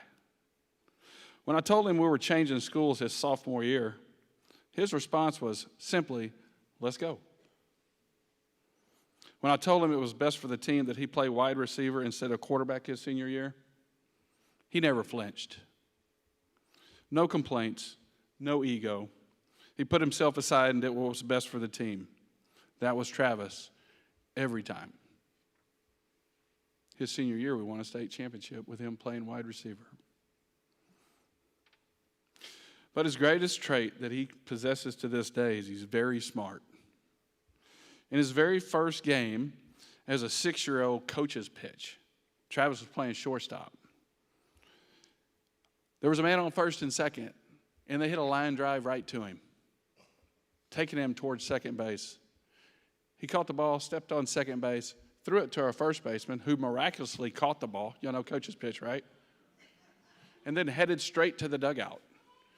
And everybody was standing there going, what just happened? As Travis was going, come on, guys. That's triple play. Let's go. Get in here. People were stunned. I wasn't. He was smart. Even then, he was thinking 2 moves ahead. That instinct has never left him. In every sport he played, he understood the game, his role, and how to evaluate the people around him. He was the consummate role player as a teammate. I hope you guys agree. His true character was revealed during his senior year. In our first playoff football game on November 11th, 2011, not that I remember that, Travis dislocated his ankle and broke his fibula 10 feet away from me. The doctor told him he would not play baseball his senior year. What people didn't know, what they couldn't measure, was his hard work ethic. After months of intensive rehab, Travis reported to baseball on March 11th. Not that I remember that date. His gait wasn't fully healed, but his determination was. That season, Travis hit .511 and led the nation in singles. That's a joke. Couldn't run very well because of his gait. Get it? But he just didn't return. He excelled. He assumed a different role in the lineup, and he became an RBI person for our team. Travis has always been the glue on a team or in our family. He does the right thing when no one is watching. He stays true to his character, and today he's accomplishing things in his professional life that most men don't reach until their 40s. I never doubted that the character forged through athletics would carry him forward. I believe that Brook Hill had a huge role in that, and the people he played with here and the coaches that invested in him. It was tremendous. Ladies and gentlemen, you're looking at athletes up here that Brook Hill should be very proud of, not just as athletes with accolades, but you can tell the fruit of our labors is sitting right in front of you. And I was fortunate enough to coach 6 of these people up here. Finally, I want to thank the Brook Hill School for the coaches who poured into Travis, the teammates who walked beside him, and a culture that values character as much as competition. Brook Hill didn't even just shape an athlete, it shaped a man. Our family will always be grateful to the role this school has played in our family's journey, especially Travis's. I'm incredibly proud to call Travis my son. I love you, son. Congratulations.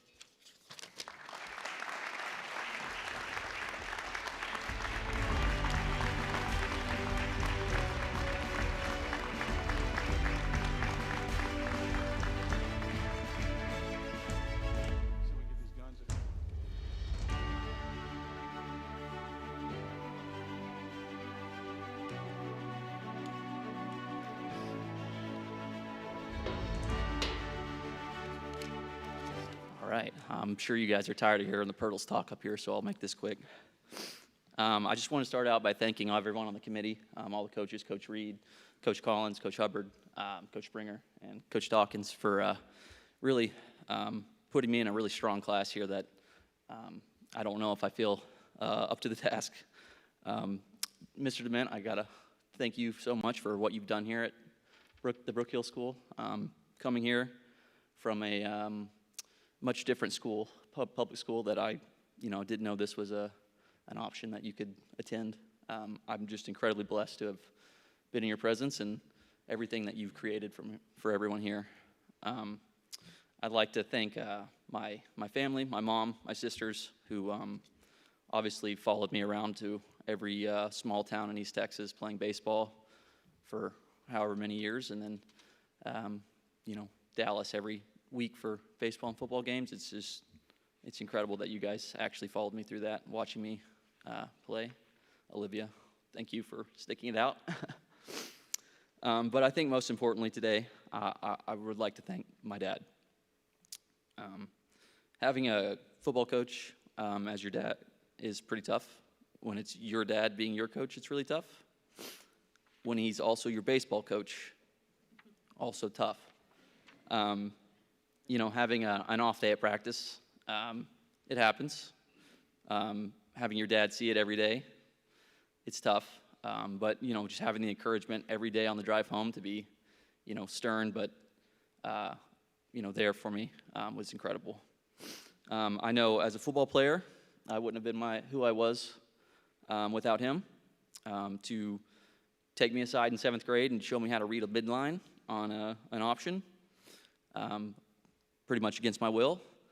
In high school, whenever, we'd have a rough game or one of our few losses, showing me how my route should have been run. Actually really helpful. In baseball, I would not have been the baseball player I was without, I don't know how many hours of batting practice and ground balls that he's given to me. I'm surprised his arm is still attached to his body. I know some of you guys can attest to his BP, pretty good. He's still got it. I've seen him do it. My nephew Wyatt is in line for that. As a teammate, he made me better. I wouldn't be the teammate I was without his example. In life, you follow him as a beacon, and that's what I did. His selflessness and service is something that I really found that I could excel in, and I decided that was going to be who I was as a person. And then finally, I couldn't consider what I am today as a man without my father. Sorry, I'm just kind of sad the Cowboys aren't playing tonight. His hard work, day in and day out, seeing him as a football coach, it was incredible. Every night, 8 o'clock, he'd come home, spend time with me, wake up 6 a.m. the next morning, back to practice. And after football season, guess what? It's baseball season. And then in the summer, guess what? It's baseball camp, football camp, summer workouts. And maybe had 10 days off a year that he spent going to baseball tournaments for me. Finally, I think the biggest thing that I learned from him is him leading by example and not by his words. He showed all the things that you said today through his actions and not just the things he said. That's something I really strive to be as a man in the future. And I just can't thank him enough for everything he's done for me. And he's the reason why I was here today. So thank you guys so much for accepting the Pirtles, who can be a lot, into this Brook Hill family, but I don't know who I would be today without it. So thank you guys so much.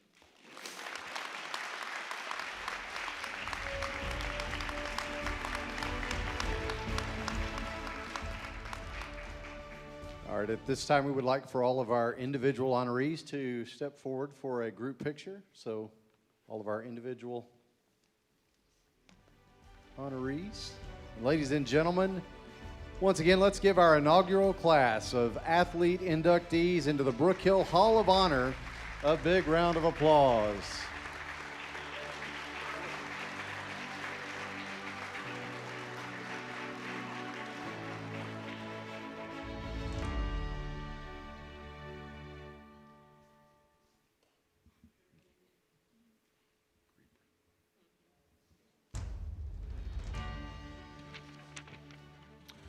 To make a successful athletic program, you must not only have good athletes and great coaches, but as well those who play a support role behind the scenes. At this time, we want to recognize a very special group of people who played a significant role in the Brook Hill Athletic Program from the years 1997 through 2012, and continue to be supporters of Brook Hill Athletic Program even today. The contributors we are honoring this afternoon have provided time, resources, and talents, along with encouragement and never-ending support to our Brook Hill student athletes, the coaching staffs, and the school as a whole. On the screen, you see the criteria for contributors. They have made significant contributions, including, but not limited to, time, resources, support, or influence in promoting the Brook Hill Athletic Department. They have promoted the Brook Hill School and the Brook Hill Athletic Department both publicly and privately. They have never been involved in an event or activity that would bring reproach upon the Brook Hill School or the Brook Hill Athletic Department. And they believe in and support the mission, vision, and core values of the Brook Hill School and are of good character. Here to present our inaugural class of the Brook Hill Athletics Hall of Honor in the Contributors category, please welcome to the stage Brook Hill Athletic Director, Coach Wally Dawkins.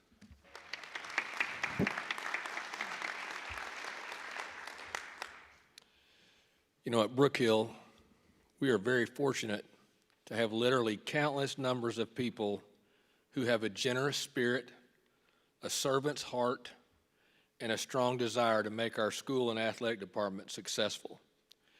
As the athletic director here at Brook Hill for the past 18 years, I've really been blessed to have been associated with many of these people. The Brook Hill School has grown, and it continues to grow. And the Brook Hill Athletic Department has thrived, and due to the generosity of these supporters, our students have greatly benefited as athletes, teammates, and competitors. From the very beginning, our school's founder, Mr. Steve Dement, has been adamant that we provide a championship athletic program. A couple of years ago, in the middle of what we called a director's meeting, I asked Mr. Dement if we were okay with just being average or mediocre in athletics. Mr. Dement's response, absolutely not. The leadership that Mr. Dement has provided, his vision for the Brook Hill School and the athletic department has played a key role in the 19 state championships, 18 state runner-ups, and many more Final Four appearances. Mr. Dement's wisdom, his guidance, his willingness to support Brook Hill athletics financially, as well as continually giving encouragement while imploring us to achieve success on every level in every sport, male and female. This has made him a unanimous selection to the Brook Hill Athletics Hall of Honor. It is my privilege to present to you our first inductee in the inaugural class in the contributors category, Mr. Steve Dement.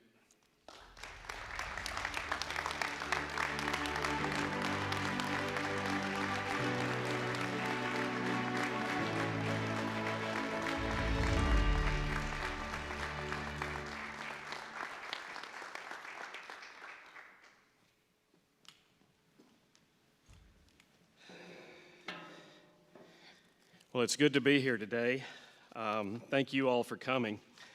You know, I'm deeply honored, but frankly, I'm a little bit amused to be standing here this afternoon. Most of you know I've never seriously played a sport, and my athletic highlights mostly involve enthusiastic cheering from the sidelines. Growing up, I considered it a great victory when I wasn't the last person selected for the middle school PE kickball team. You know, when this school was founded, we believed that education extended way beyond the classroom. Athletics were never about trophies alone, although they are important, but it was more about discipline, perseverance, teamwork, and learning how to honor Christ in both victory and defeat. Sports have a unique way of teaching lessons that classrooms simply can't. I am so grateful to the coaches who have poured their hearts into our students, to the athletes who have represented this school well and with character, and to the families who have supported them every step of the way. You are the ones who have brought this vision to life. I will always be a committed supporter of athletic program because I've seen how God uses it to build leaders, strengthen faith, and form young men and women who understand that their identity is not in winning, but rather in whose they are. So thank you, Coach Dawkins and the committee, for this unexpected but amusing honor. Congratulations to each recipient here today. All glory be to God, and go Guard. Thank you.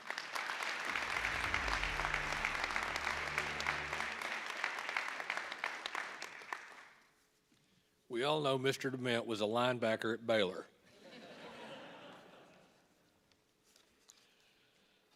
On my arrival at Brook Hill in 2008, I immediately recognized several names on different buildings. Names like Ornelas, Herrington, Kimry dotted the landscape of the Brook Hill School.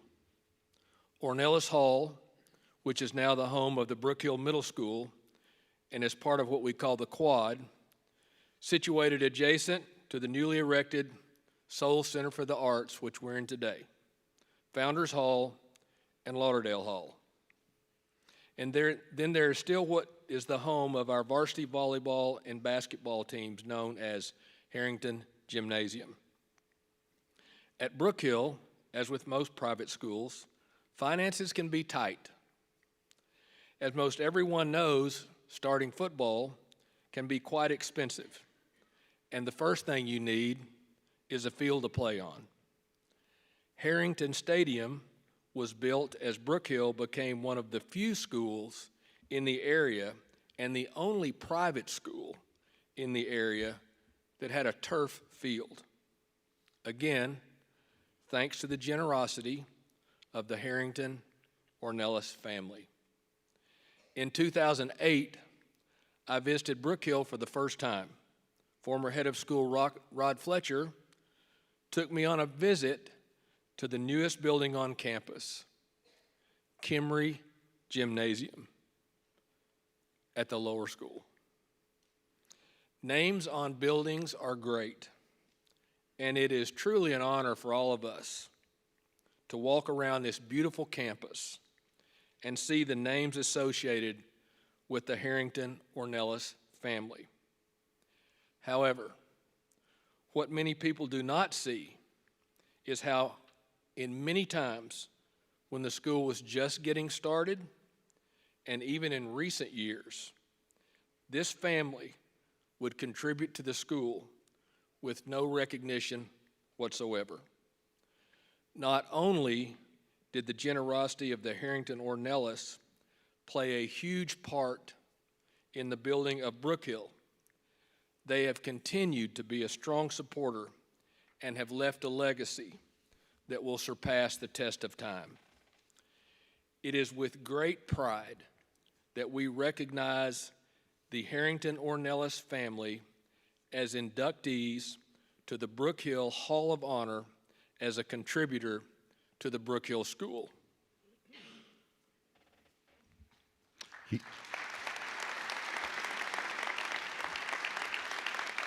Here this afternoon, representing the Herrington-Ornelas family, is David Wagner, son of Becky Wagner, who is the daughter of Luis Ornelas.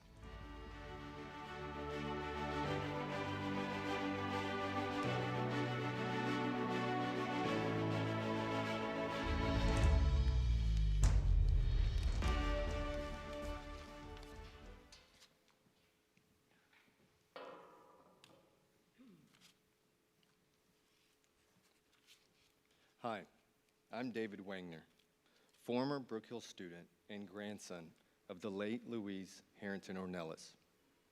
Joseph Ornelas had hoped to be here today, but unfortunately was unable to attend. On behalf of the Herrington-Ornelas family, I want to say thank you for this induction into the Brook Hill Hall of Honor. Joseph and Louise both loved Brook Hill and wanted to see it succeed from the very beginning. They both felt strongly that sports programs are a vital component of any thriving school, and they both saw the vision for what this school would one day become. Besides Ornelas Hall, which bears their name, Joseph and Louise were instrumental in helping with the Herrington Football Stadium, Herrington Gym, and Herrington Baseball Field, all named after my great-grandparents, Bill and Minnie Herrington of Arp, Texas. Speaking for myself, as someone who competed in football, soccer, and track, I want to personally say thank you to Brook Hill as well. Although my family moved to Tennessee before I finished high school, I have wonderful memories of my time at Brook Hill that include the opportunity to be on the very first football and soccer teams to walk into Herrington Stadium, the unique privilege of playing soccer with fellow students from many different countries, and the blessing of having coaches like David Collins and Sean Collins, who demonstrated what it meant to be godly mentors. And for these memories, I'm very grateful. But nothing, and I mean nothing, can top the memory and the satisfaction of beating Grace. Thank you, Brook Hill. Go Guard.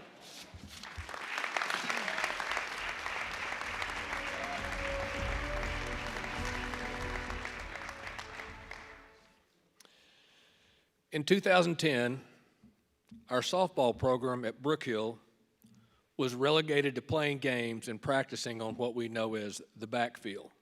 It was actually closer to Highway 2493 than it was to the school itself. A young lady by the name of Desiree Rowan, who was a member of the softball team, was one of those players who would walk through high grass, weeds, and sinkholes as they passed the baseball field where the boys got to practice. Then a couple by the name of Corene and Clarence Schwab arrived. Corene and Clarence were the grandparents of Desiree Rowan.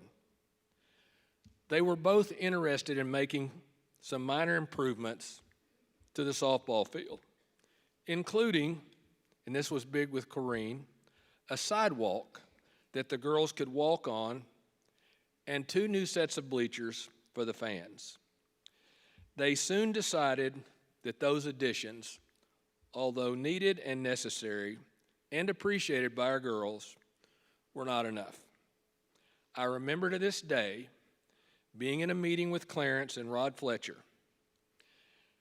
Having a daughter, I kind of know the buttons to push with dads. I looked at Clarence and I said, Clarence, our girls need a new softball field right beside the boys. Clarence looked at me and said, now that's a proposal I can support. The rest is history. Not only did the Schwabs build what we know as Schwab Field, they also built a new concession stand, restroom area, and coaches' offices. On the backside, the Schwabs built a new 13-lane batting cage that was used by both softball and baseball teams at Brook Hill. Schwab Field and Training Center has provided a state-of-the-art facility for our softball team to utilize as they have advanced to the state Final Four on numerous occasions, including winning the state softball championship in Class 5A in 2024. Not only did the Schwab's generosity and interest completely change the direction of our softball program by building the new field, training center, concession stand, restroom areas, and offices, they have supported the Brook Hill School and Brook Hill Athletics by giving of their resources on numerous occasions to benefit our students. Unfortunately, Corene Schwab recently passed away. She's already missed by many of us, especially her family and friends. However, today we are extremely honored, I'm extremely honored, that Clarence Schwab is with us tonight. Clarence, we welcome you into the Brook Hill Athletics Hall of Honor for your years of continued support. Mr. Clarence Schwab.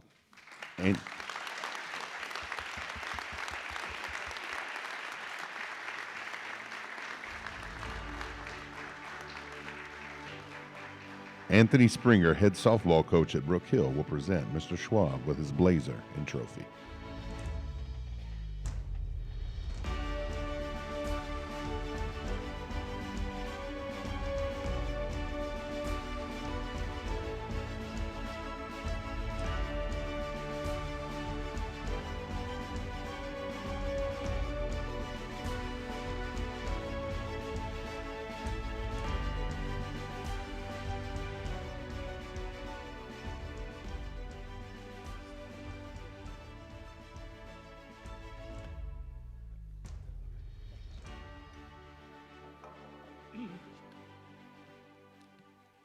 Thank you, Mr. Dawkins. Thank you, Coach Springer.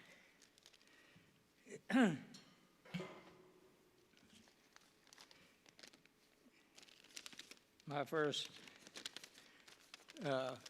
journey with Brook Hill School happened in 2007 when we had our granddaughter to find a place that was big enough to have variable sports available to it, as well as a Christian education. So we enrolled her in 2007 in the 5th grade.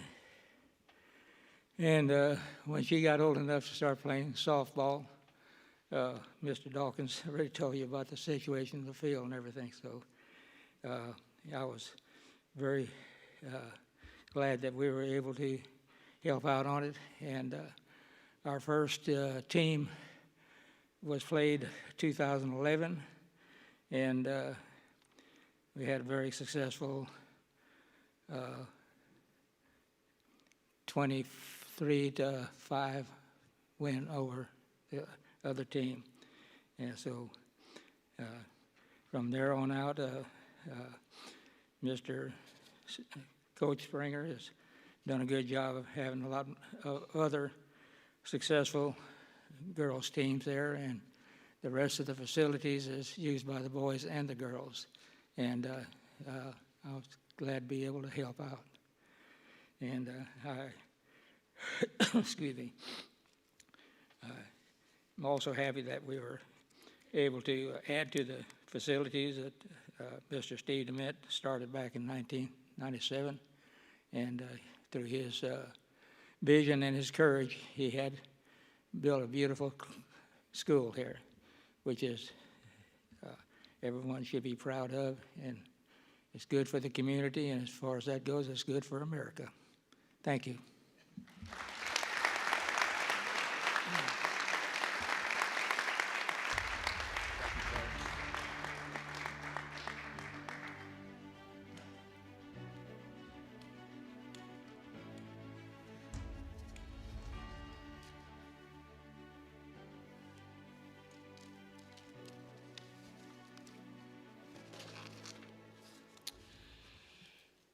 In the category of contributor for induction into the Brook Hill Athletics Hall of Honor, our final individual recipient is a family who, in the entire history of the Brook Hill School, especially in the all-important early stages, this family has been a staunch supporter and contributor to Brook Hill Athletics. In 2008, Brook Hill really didn't have a weight room. You remember our weight room? It was a closet. There was no training room to take care of our athletes or to rehab injuries. There was no designated area for the cheerleaders to practice. Coaches' offices mainly consisted of somewhere you could put a desk in the school. All in all, the athletes at Brook Hill did not have a place. They did not have something they could call home. And then David and Shirley Lake and the Lake family made the decision to be the lead donor in what is now known as the Kyle Lake Athletic Center. Their son Kyle was the first athletic director at Brook Hill, and he died tragically in an accident. In memory of Kyle, David and Shirley decided to make a major contribution to the Brook Hill School, which benefited the Brook Hill Athletic Department and all students at Brook Hill. The Kyle Lake Athletic Center, where many of you were today, known to us as KLAC, was erected in 2010 to serve the needs of Brook Hill student athletes and the coaching staff. With a state-of-the-art weight room, training room, cheer room, large dressing rooms for male and female athletes, and administrative offices, as well as offices for men and women's coaches, Kyle Lake Athletic Center was born. The building of the Kyle Lake Athletic Center has completely changed the direction of Brook Hill athletics. Not only did the KLAC provide all the need for our student athletes, to this day, it is still a showpiece on campus where guests come into Founder's Suite that overlooks Herrington Stadium. Recently, the interior of Kyle Lake was renovated with new flooring, paint, graphics, digital recognition of teams, individuals, and award winners. The Kyle Lake Athletic Center now houses the Morton Golf Training Center, our newly built football coaches' offices, and the Office of College Recruiting, where we provide all of our student athletes, male and female, the opportunity to partner with Sports Recruits College Placement that serves our athletes free of charge to our families. To the Lake family, your investment in the lives of the student athletes at Brook Hill in building the Kyle Lake Athletic Center has been if not the most singular difference makers in our championship athletic department, if not the most significant. Your vision, your generosity, and your recognition of the need we had in athletics has been a blessing in the lives of countless athletes and coaches. It is my pleasure to introduce and announce David, Shirley, Jonah, and April Lake, the Lake family, as inductees into the Brook Hill Athletics Hall of Honor. Thank you to the Lakes.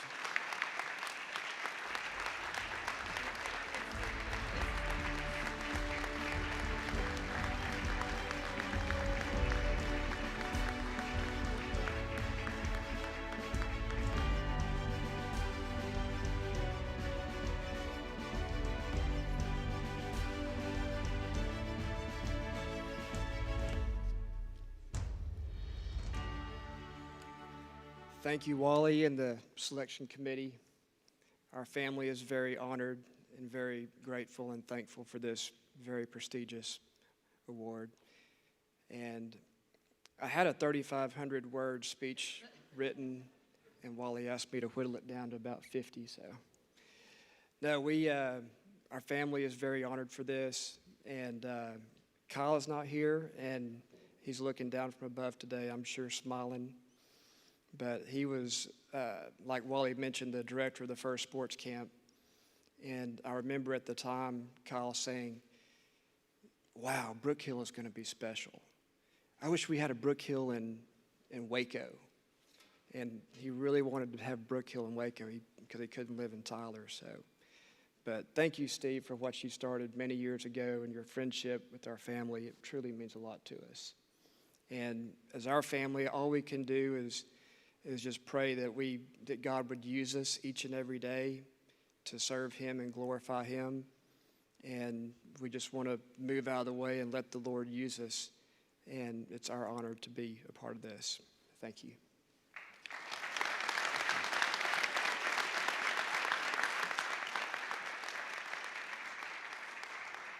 At this time, we would like all of our inductees in the contributor category to please make your way to the front of the stage.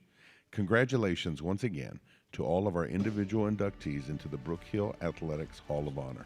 Let's give all of our inductees in this category a big round of applause.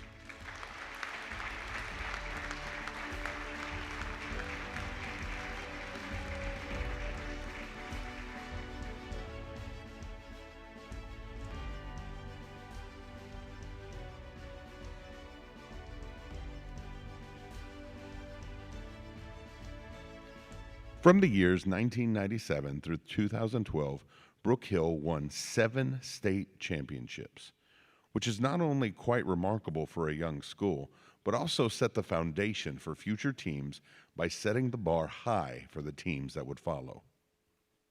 Here are the criteria to be honored as a team in the Hall of Honor. They must have won a state championship. While winning a state championship, the team represented the Brook Hill School in a positive manner. While winning a state championship, they did nothing to bring reproach upon the Brook Hill School. At this time, welcome back our co-master of ceremonies, Jeremy Hubbard and Aaron Swink. Thanks, Brian. In 2004, Brook Hill won its first ever state championship in a team sport in baseball. Under the direction of newly inducted Brook Hill Athletics Hall of Honor coach Sean Collins, who quite literally created this program from nothing. At this time, I want to invite all the players and coaches who are with us, who are members of the 2004 Brook Hill State Baseball Championship team, to come up to the stage area. I know there are many of you here, had a great time talking with those guys earlier today at the reception, and most of them look like they could still play. I think Lucas Thomason could probably still hit about 90. So, but seriously, so good to see these guys, classmates of mine, teammates of mine personally. But this team started it all.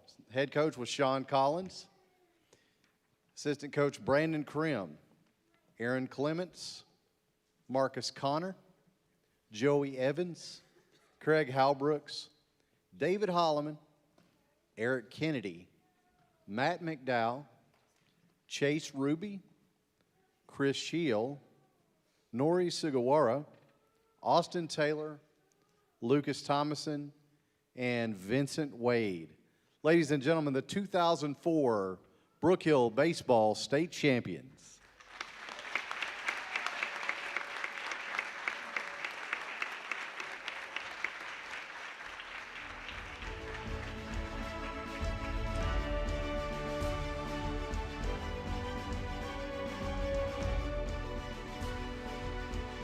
At this time, please come to the center of stage for a team picture.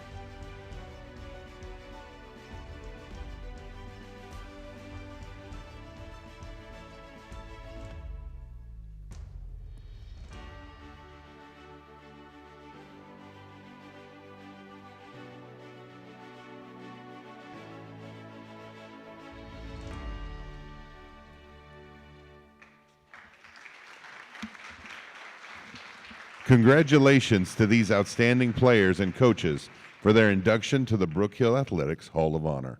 Let's hear a big round of applause one more time for the 2004 State Baseball Championship team.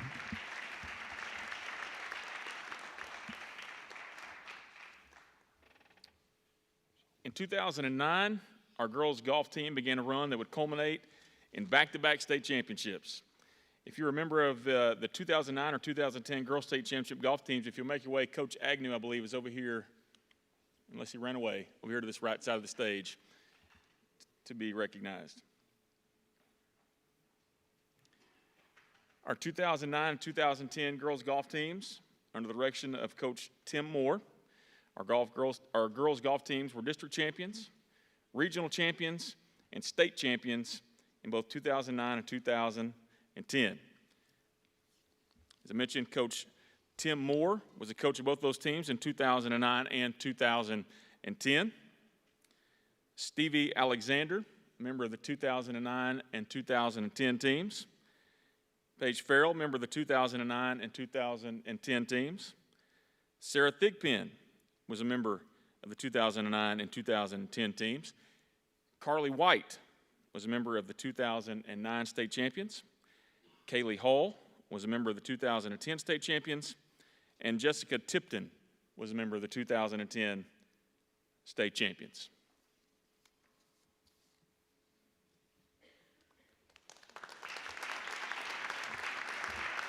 Let's give that team a great round of applause.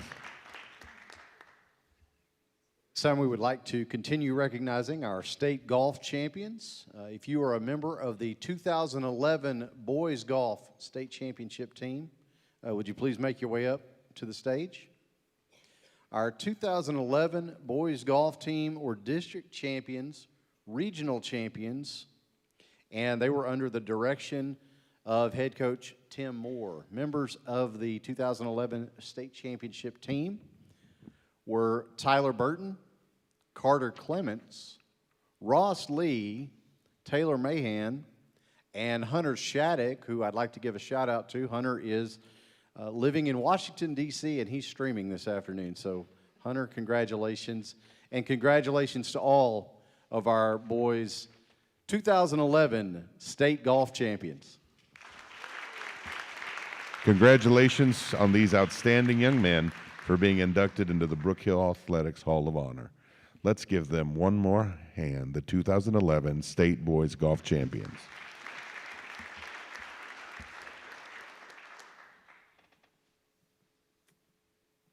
As you've heard a lot about today, in 2011 and 2012, our baseball teams at Brook Hill had a back-to-back run on TAP State Baseball Championships.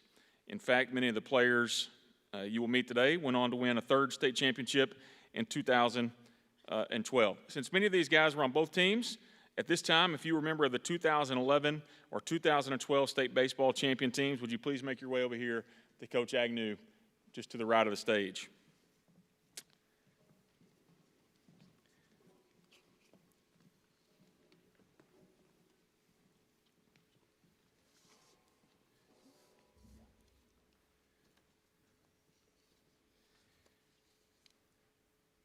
A lot of these guys were on both teams. We're going to introduce the 2011 team first. Head coach, Coach Terry Pirtle.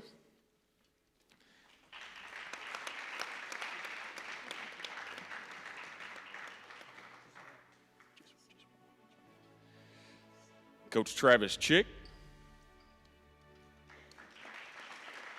Coach Austin Reed.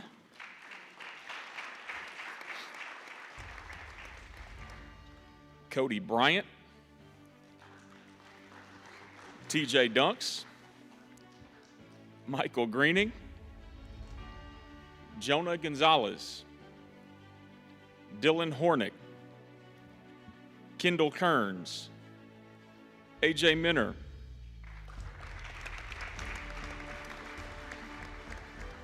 Colin Mondrick, Garrett Moore, J.B. Moss, Quentin Powell, Travis Pirtle, Drew Robertson, and Drew Swink.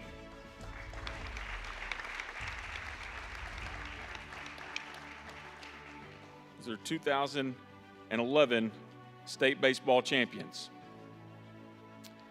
2012 baseball state champions had a few different names on there. Coach Terry Pirtle, Coach Travis Chick, Coach Austin Reed, Matthew Brooks, Hunter George, Jonah Gonzalez, Michael Greening, Dylan Hornick, Wade Karam, Kendall Kearns, Blake Maddox, Chase McDermott, AJ Minner, Colin Mondrick, Garrett Moore, J.B. Moss, Quentin Powell, Daniel Pretty, Travis Pirtle, Drew Robertson, and Logan Walters. And at this time, to introduce or to say a few words about these two teams, Coach Terry Pirtle. Surprise. Surprise. Everybody's doing this. No, come up here. Support me. Okay. Remember that drive the bus part I was telling y'all about? Basically, this was part of it. These guys were amazing. They were all super talented, but overachievers at the same time. So when you get that core group of people together, then nothing but success is bound to happen out of that. These guys enjoyed, you know, probably too many speeches of me talking about roles of the team, and the parts of the team is that, right? And then we need playmakers, and then we need people to be the glue at times when coach wasn't looking. And there was the nails of the team. And, you know, that was pretty obvious that our nails of the team was who, AJ? You. AJ was tough. He was a grinder, and when times got tough, man, you knew AJ was going to step up and do that, right? And then the playmaker. We had so many playmakers on our team, which is unbelievable. You can tell the character of these guys because they didn't care where they hit in the order. They were all capable, and they all played the other roles well when they had an opportunity to. That's what made the team so special, to have a group of talented kids that were winning for each other. That was amazing to see. And what a joy you guys were to coach. You guys were the greatest part of my coaching career. The memories here, like I said earlier, they're never going to leave me. They're going to go with me wherever I go. And I'm going to tell you a story right now. Like, AJ Mentor has saved 8 kids from just playing one sport. He has done that for me in the last 12 years. If there's ever a kid that's trying to decide whether they should play football and baseball or basketball and baseball, I simply pick up the phone and call AJ, and AJ reminds them that, you know, you should play both sports. And we've had that talk. He skipped his senior year of football, and he was crying like a baby on the track, you know, when we won the state football championship. And he has been such an encourager for me in my career to keep high-level kids focused on being multi-talented athletes, multi-sport athletes. AJ, I really appreciate that. That's been great for us. I got stories about JB that I've used with my kids, you know, in different situations about the things that he's done. Tyler Baker, I told you earlier, there have been many times when kids that were a little bit undersized wanted to play college football, and I would put your film on and say, see this guy right here? He scored 134 touchdowns, played wide receiver for Mike Leach. You can do it. Just keep in there. Hang in there. And so, you know, these kids right here made my job easy, but Brook Hill made my job fantastic. So thank you guys so much for allowing me to coach here and be a part of these guys. These guys were incredible. So give those guys a hand, please. Congratulations once again to the 2011-2012 state baseball team for being inducted into the Brook Hill Athletics Hall of Honor. Let's give these champions one more round of applause.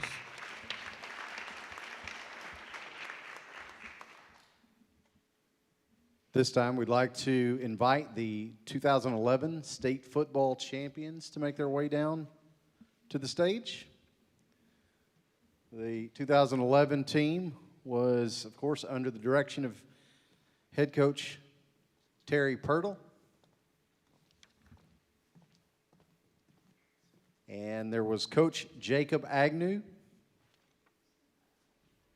Come on, Coach. There he is. Coach Bobby Brashear, Coach David Collins, Coach Rich Larkin, Coach Tim Moore, of course, as we mentioned, Coach Terry Pirtle, Coach Austin Reed, Coach Les Ray,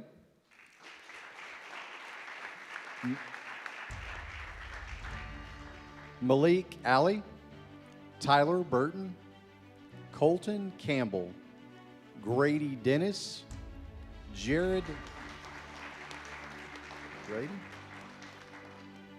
Dickey, Mason Dickey, Gunnar Dorsey, TJ Dunks, Josh Ellison, Bailey Franklin, Hayden Frazier, Hunter George, Michael Greening, Grant Hanks,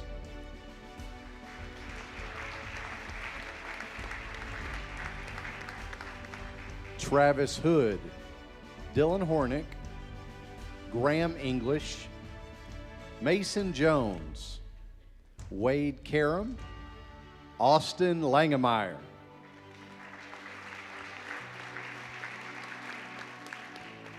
Caleb Latson, Ross Lee, Blake Maddox, Chase McDermott, Dan Maling, Garrett Moore, Dylan Murray, Miguel Padilla, Travis Pirtle,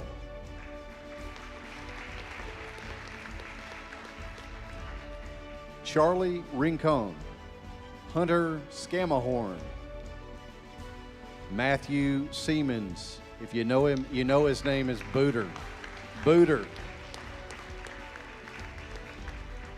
Brian Stevenson, Chima Torquemada, Grant Troxel, Jackson Wagner, Logan Walters, Will Weathers, Clay Wells, Ryan Young, and Mike Zink.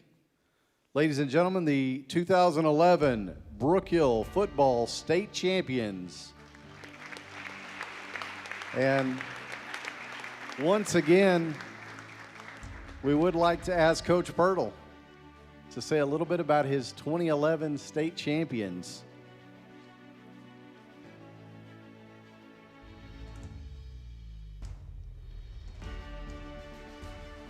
Turn it over to Coach Pirtle.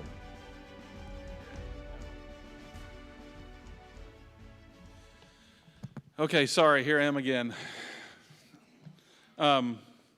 Take my baseball hat off and put my football hat on. This was special. This was so special. What a special place and time. What I remember about this was, you know, like Linda Dickey and Jackie. Man, what amazing people. We had so many families that were just an amazing piece of the puzzle in this that make it special for everybody on the team. I remember when I first got the job, I've already told you the story, I was the second choice, but as soon as I left that meeting, I walk outside and there's Jackie Lee waiting on me. And he's like, well, we missed on these kids, you know, but we still got a great stable of kids, and let me start telling you about them. I haven't even signed my contract yet. I'd signed it and walked out, and there he was. And those years with, you know, Talon's dad and Jackie Lee and that crew room here today, y'all were so supportive. It was great. And I'm really, when I look back at my football coaching career at the Brook Hill School, one thing haunts me is that Tyler Baker never won a state championship, and he deserved it. He is the best player that ever came through here, and I would challenge to find another one. And for his, we were talking on the way over, my group of guys here as we're walking over, and we think that in 2011, that's when they invented COVID, and it hit our team on that morning of the game against Regents, and Tyler caught it. So, and that was just hilarious. We had 10 guys on our team when we played the game to go to the state championship game against Austin Regents, and they all got sick on the bus. I think JB was sick, and I think AJ was sick. Were y'all all sick as well? I mean, it was incredible. So many IVs and all this, and Ginger said it right. Like, the hearts of these kids and pouring themselves out, trying to win a championship that year, it was sad because we had such a great team. But the next year, our kids decided that we're going to grind, work harder, and accomplish it, and we're going to do it the way we're going to do it this year. And it was a special moment in the history of Brook Hill School. And I think that if I were to do this over again, I wouldn't have it any other way. These kids were special, and thank you to everybody that was a part of that. I hope everybody remembers that year, and I hope Brook Hill gets more football championships. You guys deserve it. Thank you guys very much. Ladies and gentlemen, the 2011 state football champions.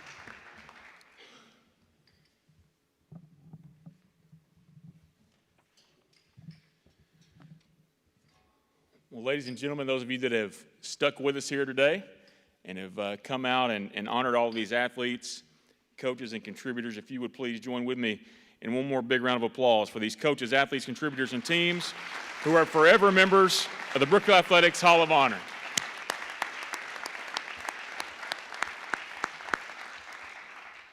And ladies and gentlemen, we'd like to take an opportunity now to look at future induction ceremonies for the Hall of Honor. In February of 2027, athletes, coaches, and teams and contributors from the years of 1997 until 2015 will be eligible for induction. And then in February of 2029, athletes, coaches, and contributors and teams from 1997 to 2018 will be eligible at that time. Jeremy? Yeah, after the February 2029 ceremony, the Hall of Honor will hold inductions every 3 years, recognizing athletes, coaches, and contributors with teams beginning in the year 1997. It is also good to remember that at each Hall of Honor induction, those who played, coached, or contributed to Brook Hill in a significant way beginning in 1997 are eligible to be inducted. To conclude today's Hall of Honor induction ceremony, please welcome back Athletic Director Wally Dawkins.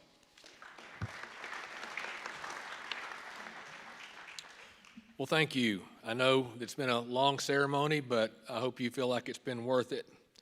For those of you who are in attendance today, I don't know if you realize it or not, but you are on the ground floor of Brook Hill's newest tradition in athletics. You know, we have many traditions in our athletic department. We have the walk to the rock our football team does for every home game. Our girls volleyball team, you know, walks to the cross on the hill for prayer before every home volleyball team. We say we're all orange because we are. Our favorite cheer is, "Hey, Brook Hill. Hey, Brook Hill, Brook Hill." And so we have many traditions, and this is the latest one. And I'm so glad that you were here. I hope in 20 years from now, you can say, I was at the first Hall of Honor induction. To our student athletes, thank you. You have been the window to the Brook Hill School for the past 30 years. You are what people see. People know Brook Hill because of you. Some might say that our student athletes are the front porch to the Brook Hill School. Since we have had the state championships and runner-ups, it's what people see. To our alumni, thank you. You are the fiber of this school. And I'm making this commitment to our alumni today. Beginning today, and I think you saw this with Coach French, we want you to feel important. We want you to feel involved. We want your input, and we want your ideas. And beginning today, we're going to make a new effort to connect with our alumni in a manner that we haven't before. To parents and grandparents, thank you for the opportunities that you gave us to invest in your kids and grandkids. I know with our coaches, many of our current coaching staff is sitting over here down front to my right. Your children and grandchildren have brought smiles to our faces. Occasionally, a tear to our eye. Most of the time, those were tears of joy. But they put a lot of love in our hearts, and we thank you for that. Now, Mr. Brady, who is our new head of school, might not like me to say this, but parents, grandparents, and alumni, we need a new gym.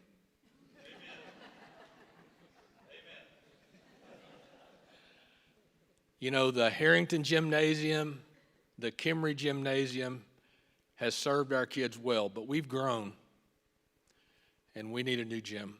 So be prayerful about that.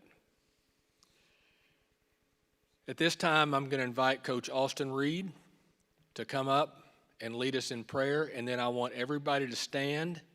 And in keeping with another one of our traditions, we want you to hold those right arms up high as we sing the fight song. Everybody stand, please. Coach Reed will dismiss us in prayer.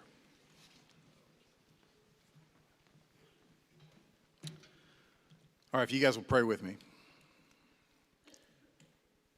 Father in heaven, we are thankful today. You always tell us to be people who honor those who deserve honor, and ultimately that we would honor you with all that. But I pray that today that those who received honor today would feel it, mostly because you've blessed us. You've blessed us with people who support us. You've blessed us with people who challenge us and motivate us and encourage us to be the very best versions of ourselves. And ultimately, Lord, that comes from you. So I pray that your Spirit would constantly be over us, not only in this place as at Brook Hill physically, but also where Brook Hill extends as we go our own ways. Again, we thank you for today, and we give it back to you. And it's in Christ's name we pray. Amen.